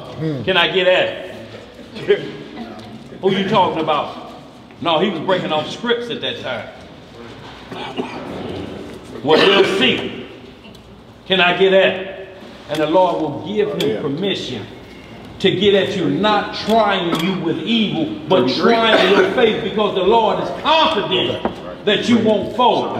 Lot lived in Sodom and Gomorrah, and this nation can't compare to what was going on in there. They had beds on street corners. Y'all think about going out on King's Highway and y'all see porno on the corner of Martin Luther King and King's Highway. Once you get past all the accidents, because if you rubberneck about a regular car accident, you sure neck gonna be stretched over like this. Did you see that? And going back to Y'all read Jasher 19th chapter. Y'all want to see what Sodom and Gomorrah was about. The freak meat. Where a man would take his wife and daughter and they separate for 2 weeks. He would go get with women, she go get with other men, and then when the 2 weeks over, they come back, everybody got the shades out. Y'all have a good time, I did. No, it didn't just start in Atlanta.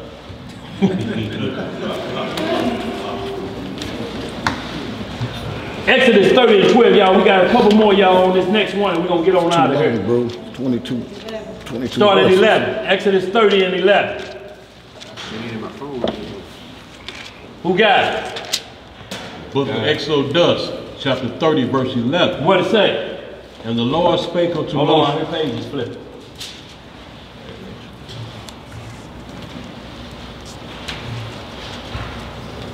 Exodus 30, verse 11. What it say? And the Lord spake unto Moses, saying, when thou takest the sum of the children of Israel after their number, then shall they give every man a ransom for his soul unto the Lord. Right. When thou numberest them, that there be no plague among them, when thou numberest them. This they shall give, every one that passeth among them that are numbered, half a shekel after the shekel of the sanctuary. 32. Say shekel is 20. No, read it like you read. It wasn't whisper. Go ahead. A shekel is 20 garrets. So it's telling you how much a shekel is. So now you have to find out what a gerah is. Go ahead. And half shekel shall be the offering of the Lord. Right. Every one that passeth among them that are numbered from 20 years old and above shall give an offering unto the Most High. Right. The rich shall not give more, and the poor shall not give less. See, it don't care about what status you is. He made it to a point that where every man doing the census could offer this money. The rich, because they rich, is still a half shekel. The poor, still a half shekel. Poor don't mean you don't got nothing. Poor just means you're scrapping from day to day. You're working, but you're working for paychecks. You're 2 checks from homeless. The rich don't have that problem, but he's not going to take it from the rich and make them pay more because they may have done right that don't have them in a poor position. You may be having a problem with money, but that don't eliminate you. You don't understand money, so you may have become poor, or you was just born into a family with no inheritance. But you still have to work and make a living for yourself. You have to be able to feed yourself. Where we at? Verse 15 again. What it say? The rich shall not give more, and the poor shall not give less than half a shekel, when they give an offering unto the Lord, to make an atonement for your souls. And thou shalt take the atonement money of the children of Israel, and shalt appoint it for the service of the tabernacle of the congregation, that it may be a memorial unto the children of Israel before the Lord, to make an atonement for your souls. See, y'all can read the rest of that, but that was what it was about. Whenever you number Israel from 20 and up, we got to get money because we have to store up the what we call our welfare system for the fatherless and the widow. This is why everybody had to contribute something, but he made the payment so low that everybody could afford this. Just like the Passover, he made it where everybody could get a lamb. If somebody next door didn't have enough, and this person, you can't eat a whole lamb, it's just you and your wife, you would make sure that they have something. But they had to contribute. Everybody has to contribute. There's a difference in being poor and a beggar, the scriptures talk about. And it's Sirach 40. It says, to die is better than to be a beggar. That's not poor. Poor means we both was working at General Motors and they laid us off. So now we on unemployment. You go from $25, $30 an hour down to unemployment. $380 a week. And you just making that about every other day. So now you're in a poor status. But that don't eliminate you because you have to work to get it back up. You cannot go to no work because no work, how you going to do the Sabbath? You can't rest for 7 days. Can you?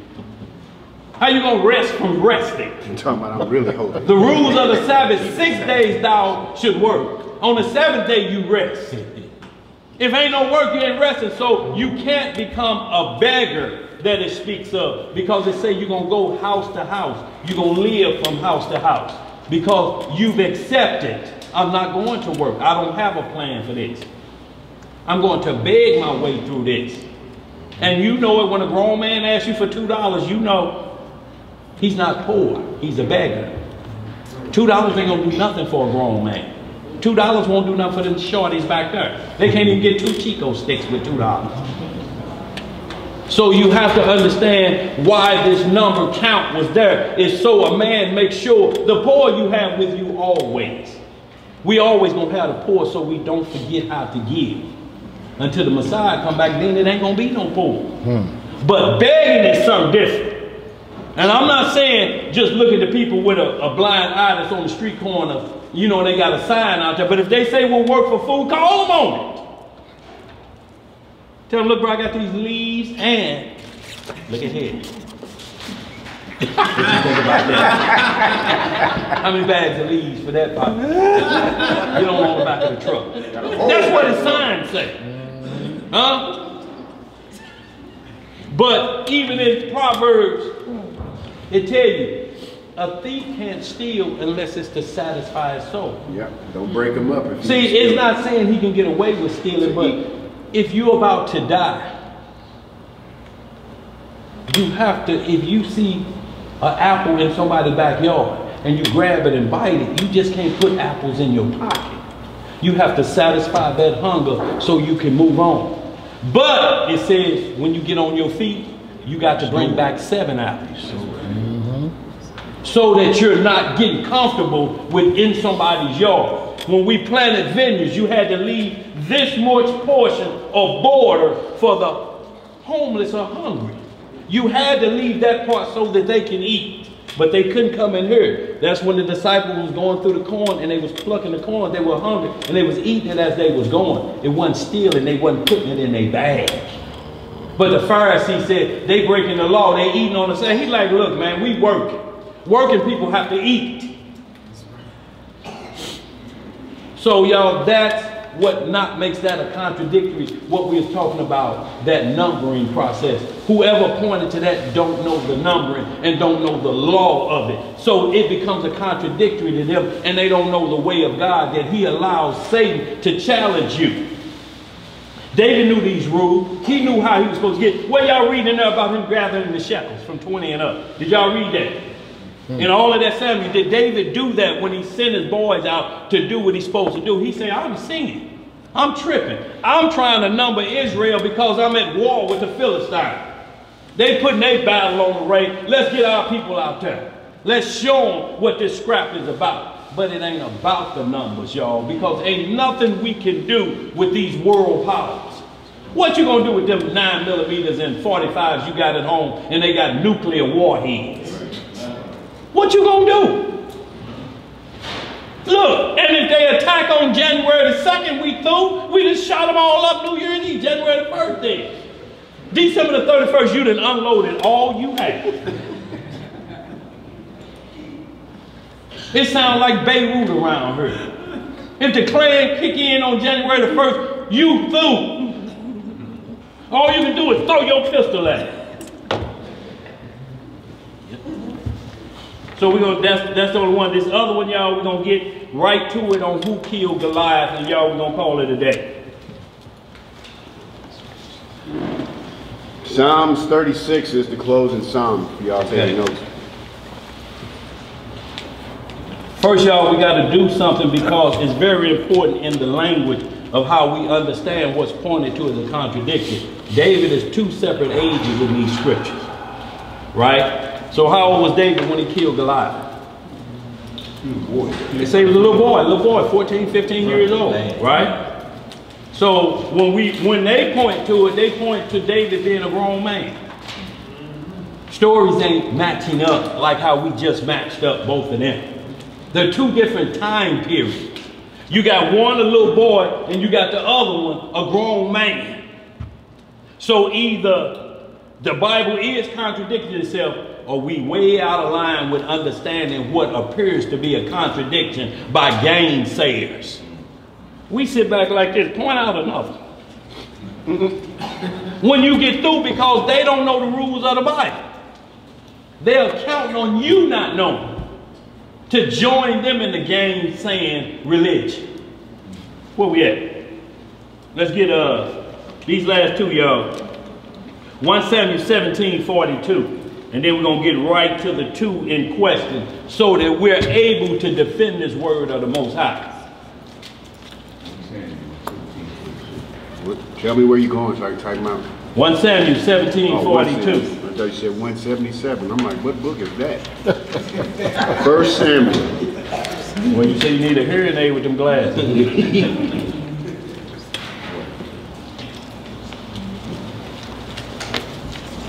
Y'all, we ain't got long these last couple scriptures. Y'all, we're going to get on out of here. But y'all, we got to be prepared for these gainsayers, y'all, because in the last days they coming, y'all. Look, and the main reason they're going to come because their comfort zone is going to be taken away. When the money dry up, y'all, it's going to be a problem. Just like it was for the rich man. All these commandments I keep. Go sell all you got and follow me. Uh-oh. What'd he do? Went away sorrowfully. Y'all have to think about that. That's why Donald Trump can't sleep. Up tweet. He thinking about his money. He thinking about his money. What is the stock market gonna say? What's happening with that, with my money? I can't become regular no more. Up that early thinking about his money, which is his God. That's why he's so arrogant. What you gonna tell a billionaire? Give you some money. And he got power to pardon. He ain't worried about shame. Y'all heard what he said on the tape with Billy Bush? Where he likes to grab.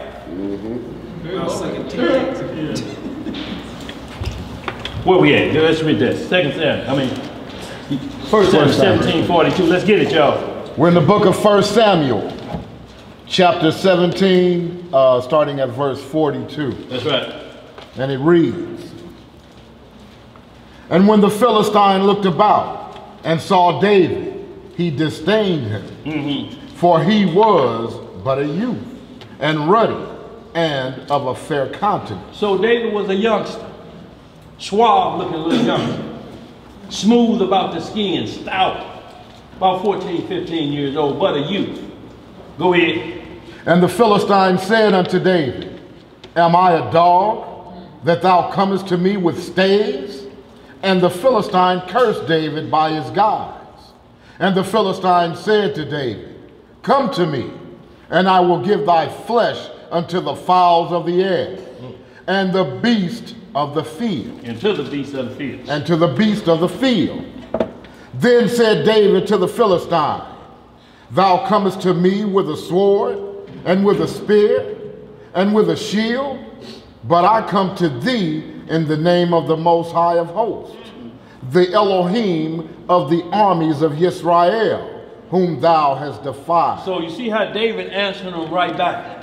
He came to him cussing at him with his God. The gods of the Philistines. A new bold God. He naming them all out. But David was like Jordan when, y'all know that boy used to do like this. Was that Manute Bowl? When somebody tried to dunk on him, he wiped it away. No, no, no. Dikembe Mutombo. Yeah, Dikembe Mutombo. Thank you, bro. But they came up against Jordan, that Judite. Flew over the top of him and he was looking up like this. And dunked in his face. Coming with fourth try. No, no, no. Go ahead, bro. Verse 46. "This day will the Most High deliver thee into mine hand, and I will smite thee, and take thine head from thee. And I will give the carcass of the host of the Philistines this day unto the fowls of the air, and to the wild beasts of the earth, that all the earth may know that there is a God in Israel." So y'all know what happened after that, but you see what David gave the glory to, and he said, not only you talked about I'm gonna be just dead out here and the birds gonna eat me up, but your whole army gonna get ate up and devoured today. And we see what David did, charged him and hit him in his forehead, right here, where his mental at, where he was doing all that tough talking at, confused that, and he fell flat on his face, knocked his equilibrium off. And y'all can't think about the power of God with that sling. You thinking it's just a rock and hit the giant in the head. Y'all think about a tornado. A tornado can push a straw through a 2x4. A broom straw through a tree. Yeah, right.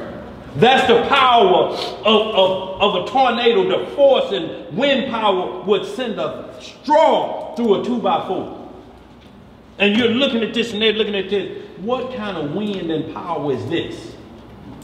That's why Psalm 83, he torment the nations with his storms and with his tempests, because ain't nobody they can call on at that point. You can't call on no nuclear warhead when a tornado is coming 5 miles wide. 5 miles from here to where? Belltown? A tornado that wide sweeping through 600 miles an hour. What you gonna do? All the nigga jokes stop. You know, it was 2 niggers at a bar and Lord have mercy.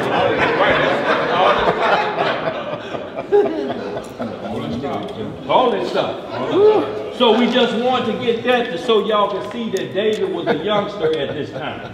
So let's get right to the contradictory part that they try to, the gainsayer try to do. 2 Samuel 21. And it's again a story about giants being killed of the same family. Goliath was a family of giants. Y'all, they were possessed by those spirits before the flood.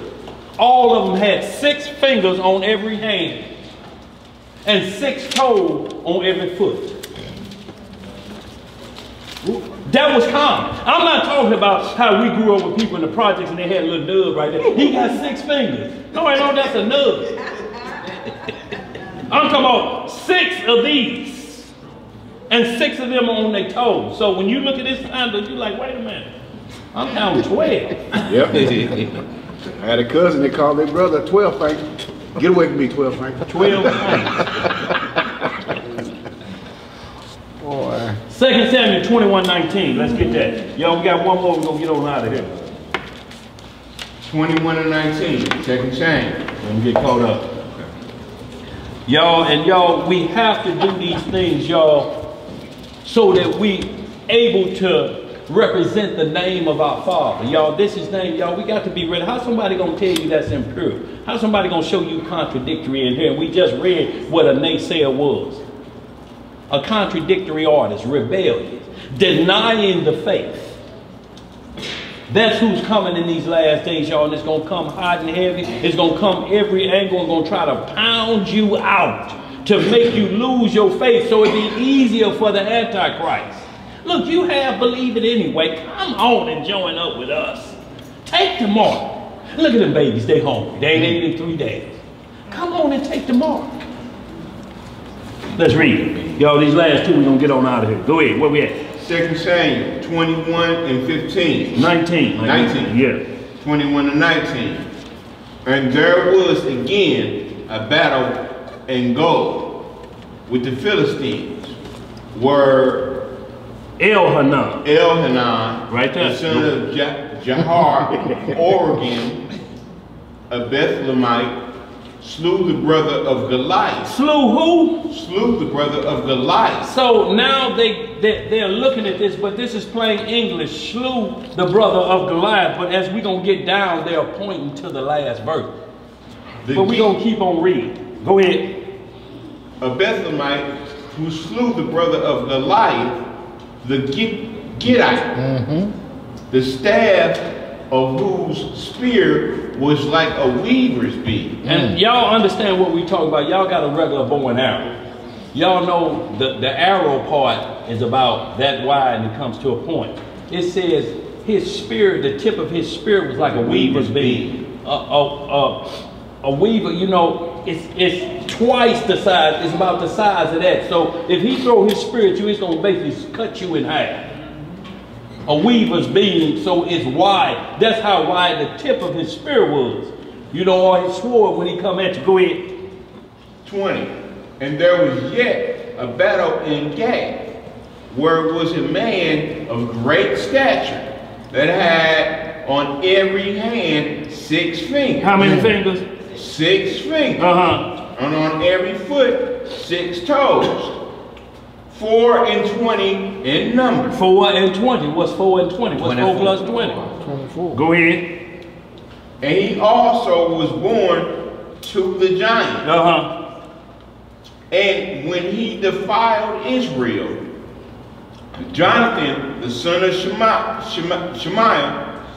the brother of David, slew him. So, Shemaiah, the son of this person, the brother of David. So what would this be to David? His cousin? Nephew. No. His nephew, his nephew. His nephew. Yeah. It's David's nephew. Go ahead. Okay.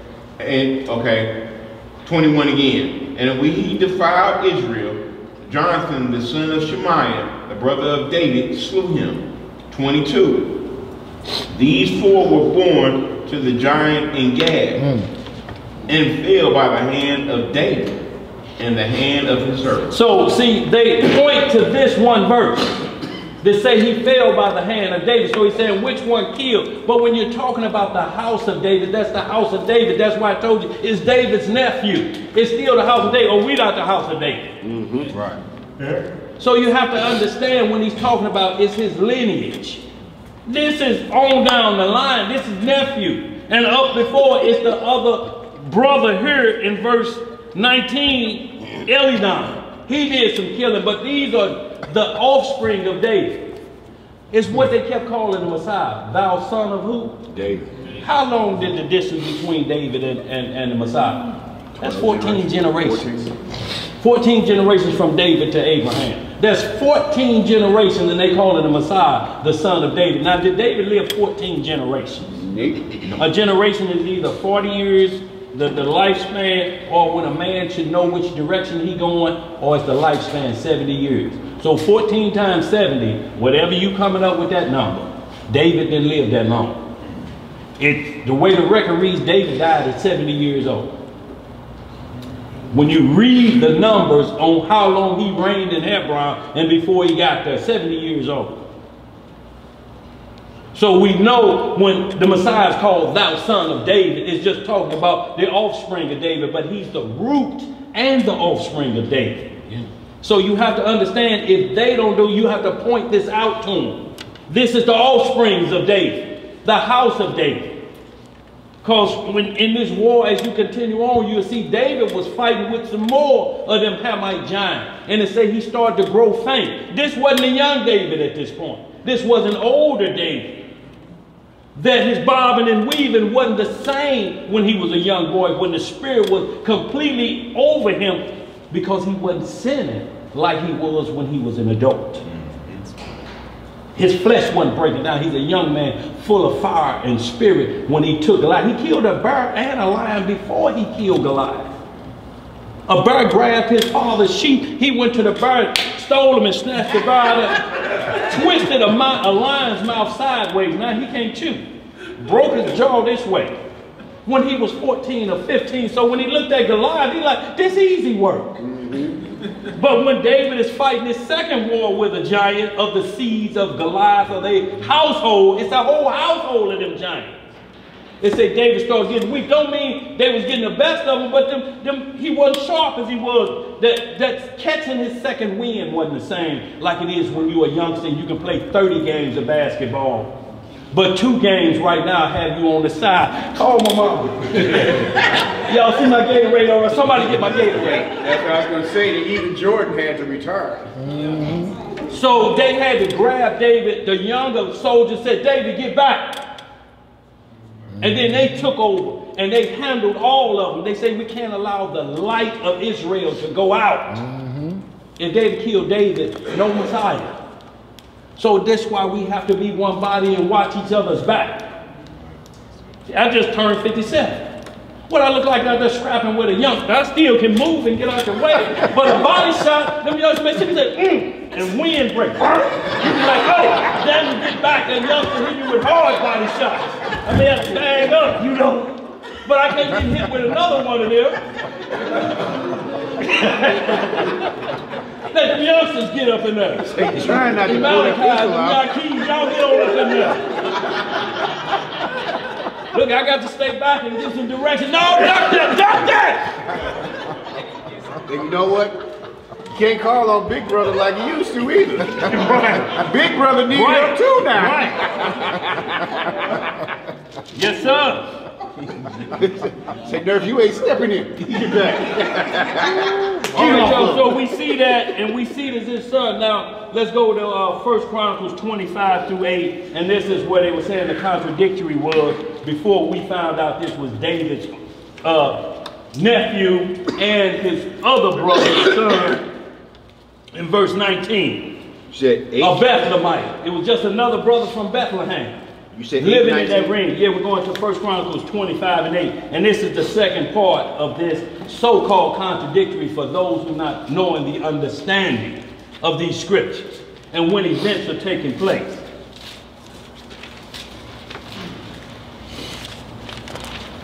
Well, you say that body shot was boy. Your kidneys can't take what you used to when you was 15 and 16. Y'all know how we used to do. We used to go body down.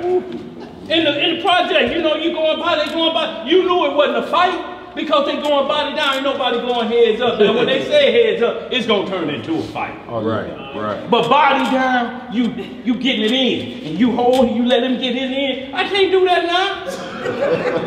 Body down will be a body down. And the ambulance on the way. And we gonna move on.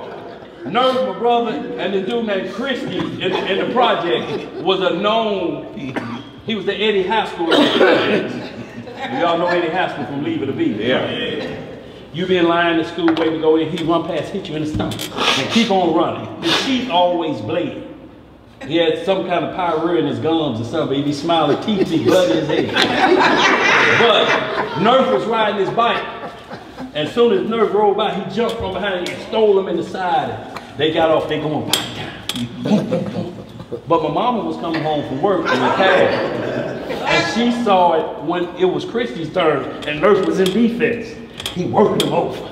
She told the cab to stop, she jumped out. Damn! Whoop his mother! You better whoop his mother! Nerf started going heads up. Christy took off. He like, boy, she was looking crazy. Then she threw $2 or whatever she threw to the cab driver, and they walked on home. But I mean, that's how quick it turned. Nerf like, man, Mama said, he said we were playing. It was gonna be worse for me with her than it is out here with Christy. Mama said, on baby. You better whoop his mother. You better whoop it, or I'm whooping you.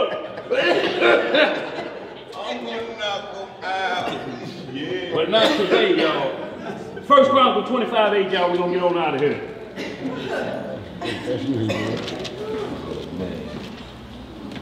Book of 1 Chronicles, chapter 25, verse 8. And they cast lots, ward against ward, as well as the small as the great, the teacher as the scholar.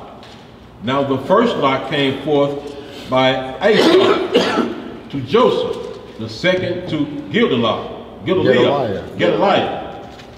who with his brother and sons were 12. The third to Zechariah, his sons and his brethren were 12. The fourth to Israel, his sons and his brethren were 12. Keep going. Yeah, you're going on down to 8. You're going to read all this. Okay. The fifth to Nathaniah, his sons and his brethren were 12. The sixth to Bechiah, his sons and his brethren were 12. The seventh to Jeshariah, his sons and his brethren were 12. The eighth to Yeshaiah, his sons. Where you at? What you read? 1 Chronicles 20. First what verse you in? 25 and 15 now. Right.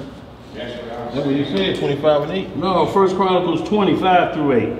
Oh, 1 through 8. 25. 1 5 through 8. 1 Chronicles 20, 5 through 8. You said 25. I ain't said 25. It's 25 through 8. 1 Chronicles 20, 5 through 8. Yeah. I'm like, come on, what he brought? Read those. Okay, 25. Yeah.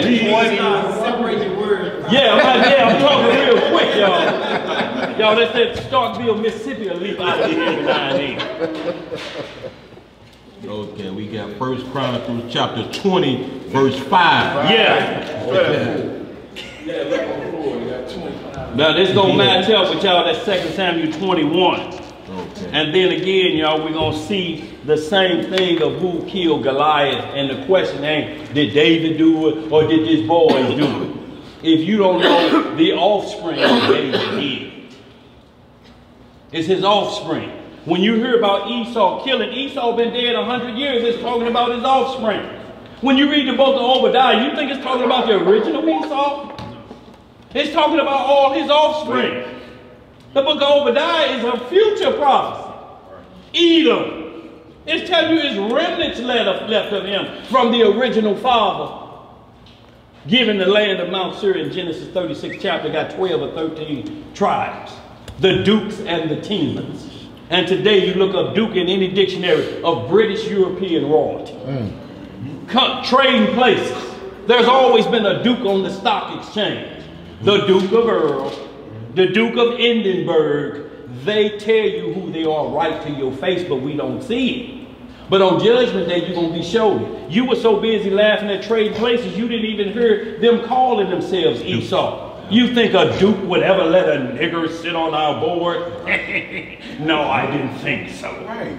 And Eddie sit down there smoking a joint. Right.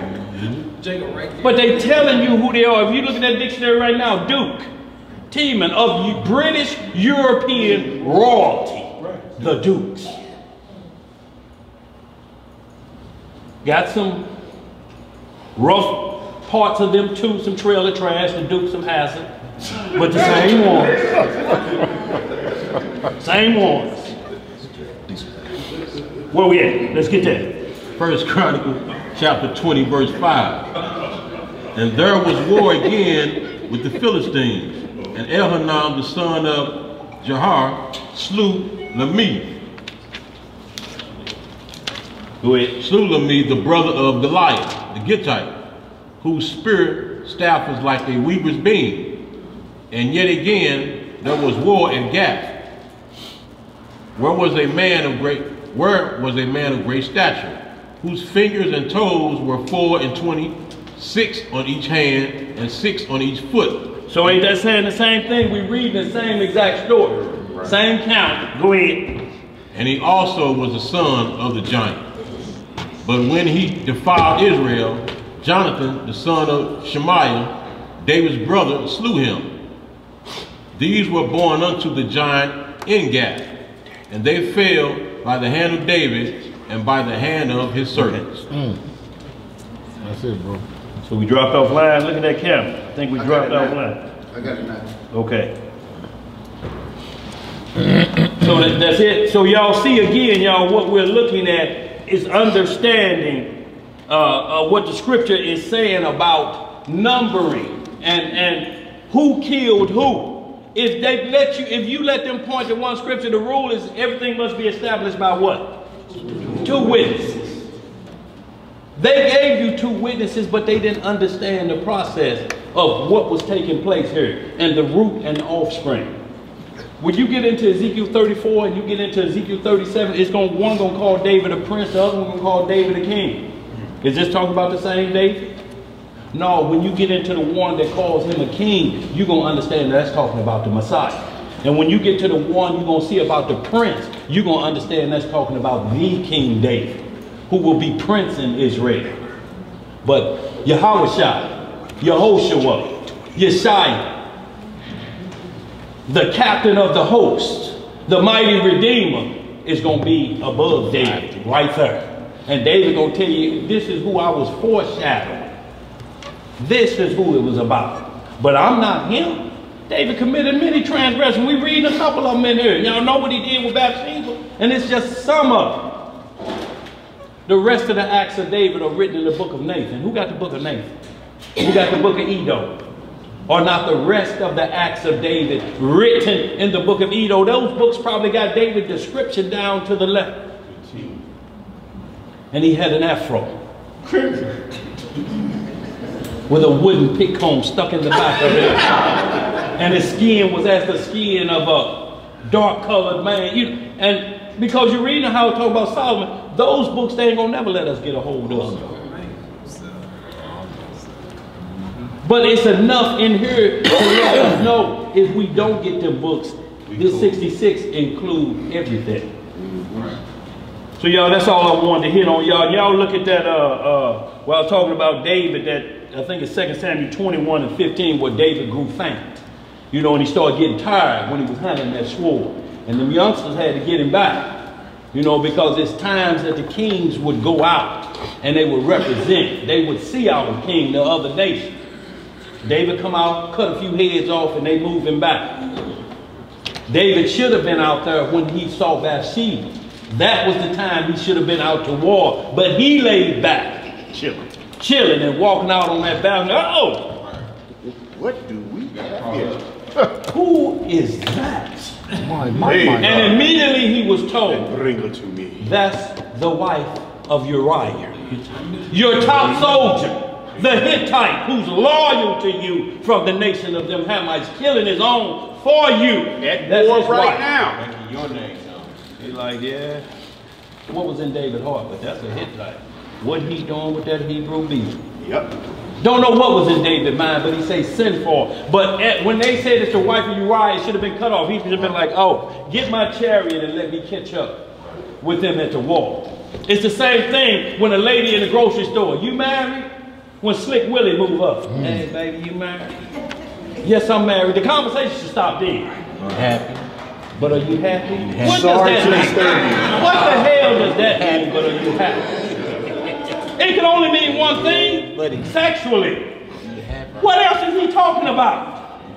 What's she supposed to do? Oh, they got a flower. And he just ain't brought, say he was going to work and still come home, pockets was empty. I'm just, and then that wasn't nothing what he was trying to do the other day. Is that what she's supposed to say? If she say, hell no, I ain't happy. I got 8 children here that needs a daddy. I'm short on this grocery list right here. I was hoping to beg a strength. You got that money and I reckon get the list. Put some responsibility on that question if you have it. Hell no, I'm short. And I was catching the bus with these groceries. You got a car? Hey, let's get this prayer on, get out of here. Anybody got any questions before we close out? Any announcement? I want to show you one thing down on the computer before. Okay, sister got a couple announcements, y'all. We're going to get out of here. Sis, you cool over there? You good? All right. Go ahead, sis. In the morning. Huh?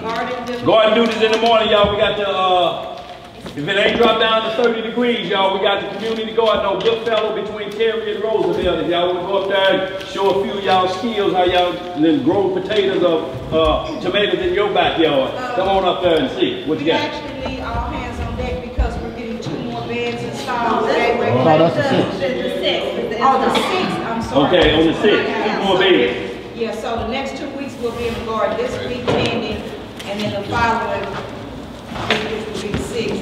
Is it the 6th? Yeah. Y'all, and understand what she's talking about, because if we talk about a camp, we can live together, we can do our own thing. If you can't grow and watch food grow or help with that, y'all, we'll starve to death. That's a lot of lip service. But wanted to give shouts out, y'all. This our brother Benny Yahoo. This the one y'all heard me talking about was over in Iraq and Kuwait. That's our brother right there, y'all. He look like old Israel, don't he? Grace the poor of the camp, y'all. He often helps us out, y'all. Got us a new monitor. So, y'all, we have a better view of the monitor. He helps us out tremendously, y'all. That's a good servant of the Lord, y'all, sent to us. Benny Yahoo, we got a couple other new few people out here. What about the whole years? Who else we got up in there? They left already. Okay. We got one by here. New bro, what's your name, bro? Introduce yourself to the family. Brother Craig, y'all, out in Ferguson. Where it's hot and heavy at. Mike Brown. Mike Brown? Yeah, they say the script is there. Craig was out there from Ferguson. Awesome. So y'all, we want to always know our family, y'all. We need to know our family, y'all. But y'all, good lesson. Hope y'all, anybody got any more questions or concerns before we get out of here? Y'all will get this prayer on. Y'all will get out what you got, sis. I stole. I'll talk to him when we get up, and I'll let you know. Because she was talking about a stove over there, y'all, so we get a little cooking on. This is a feast day. That's what the Sabbath is. Feast day, right? You know, so we feed spiritually, and then you have to feed the soul, because y'all, this 3 hours. You know, so we don't come hungry. Knock the edge off. Don't send these babies here hungry. Don't you come hungry, because that's all you be thinking about is over there.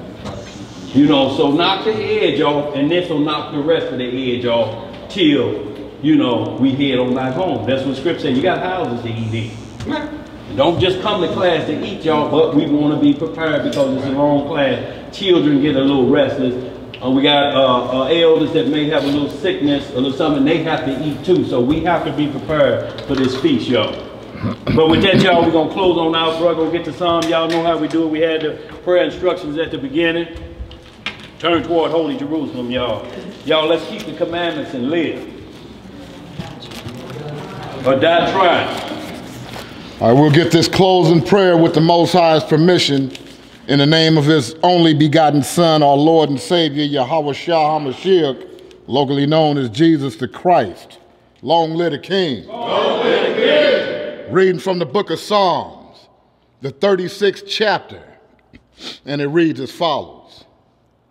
The transgression of the wicked saith within my heart, that there is no fear of Yah before his eyes. For he flattereth himself in his own eyes, until his iniquity be found to be hateful. The words of his mouth are iniquity and deceit. He hath left off to be wise and to do good. He deviseth mischief upon his bed. He setteth himself in a way that is not good. He abhorreth not evil. Thy mercy, O Yahweh, is in the heavens, and thy faithfulness reacheth unto the clouds. Thy righteousness is like the great mountains. Thy judgments are a great deep. O Yahweh, thou preservest man and beast. How excellent is thy loving kindness, O Yah. Therefore the children of men put their trust under the shadow of thy wings. They shall be abundantly satisfied with the fatness of thy house, and thou shalt make them drink of the river of thy pleasures. For with thee is the foundation of life. In thy light shall we see light.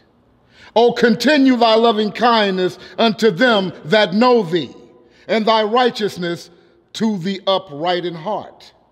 Let not the foot of pride come against me, and let not the hand of the wicked remove me. There are the workers of iniquity fallen. They are cast down and shall not be able to rise. Hallelujah! Selah!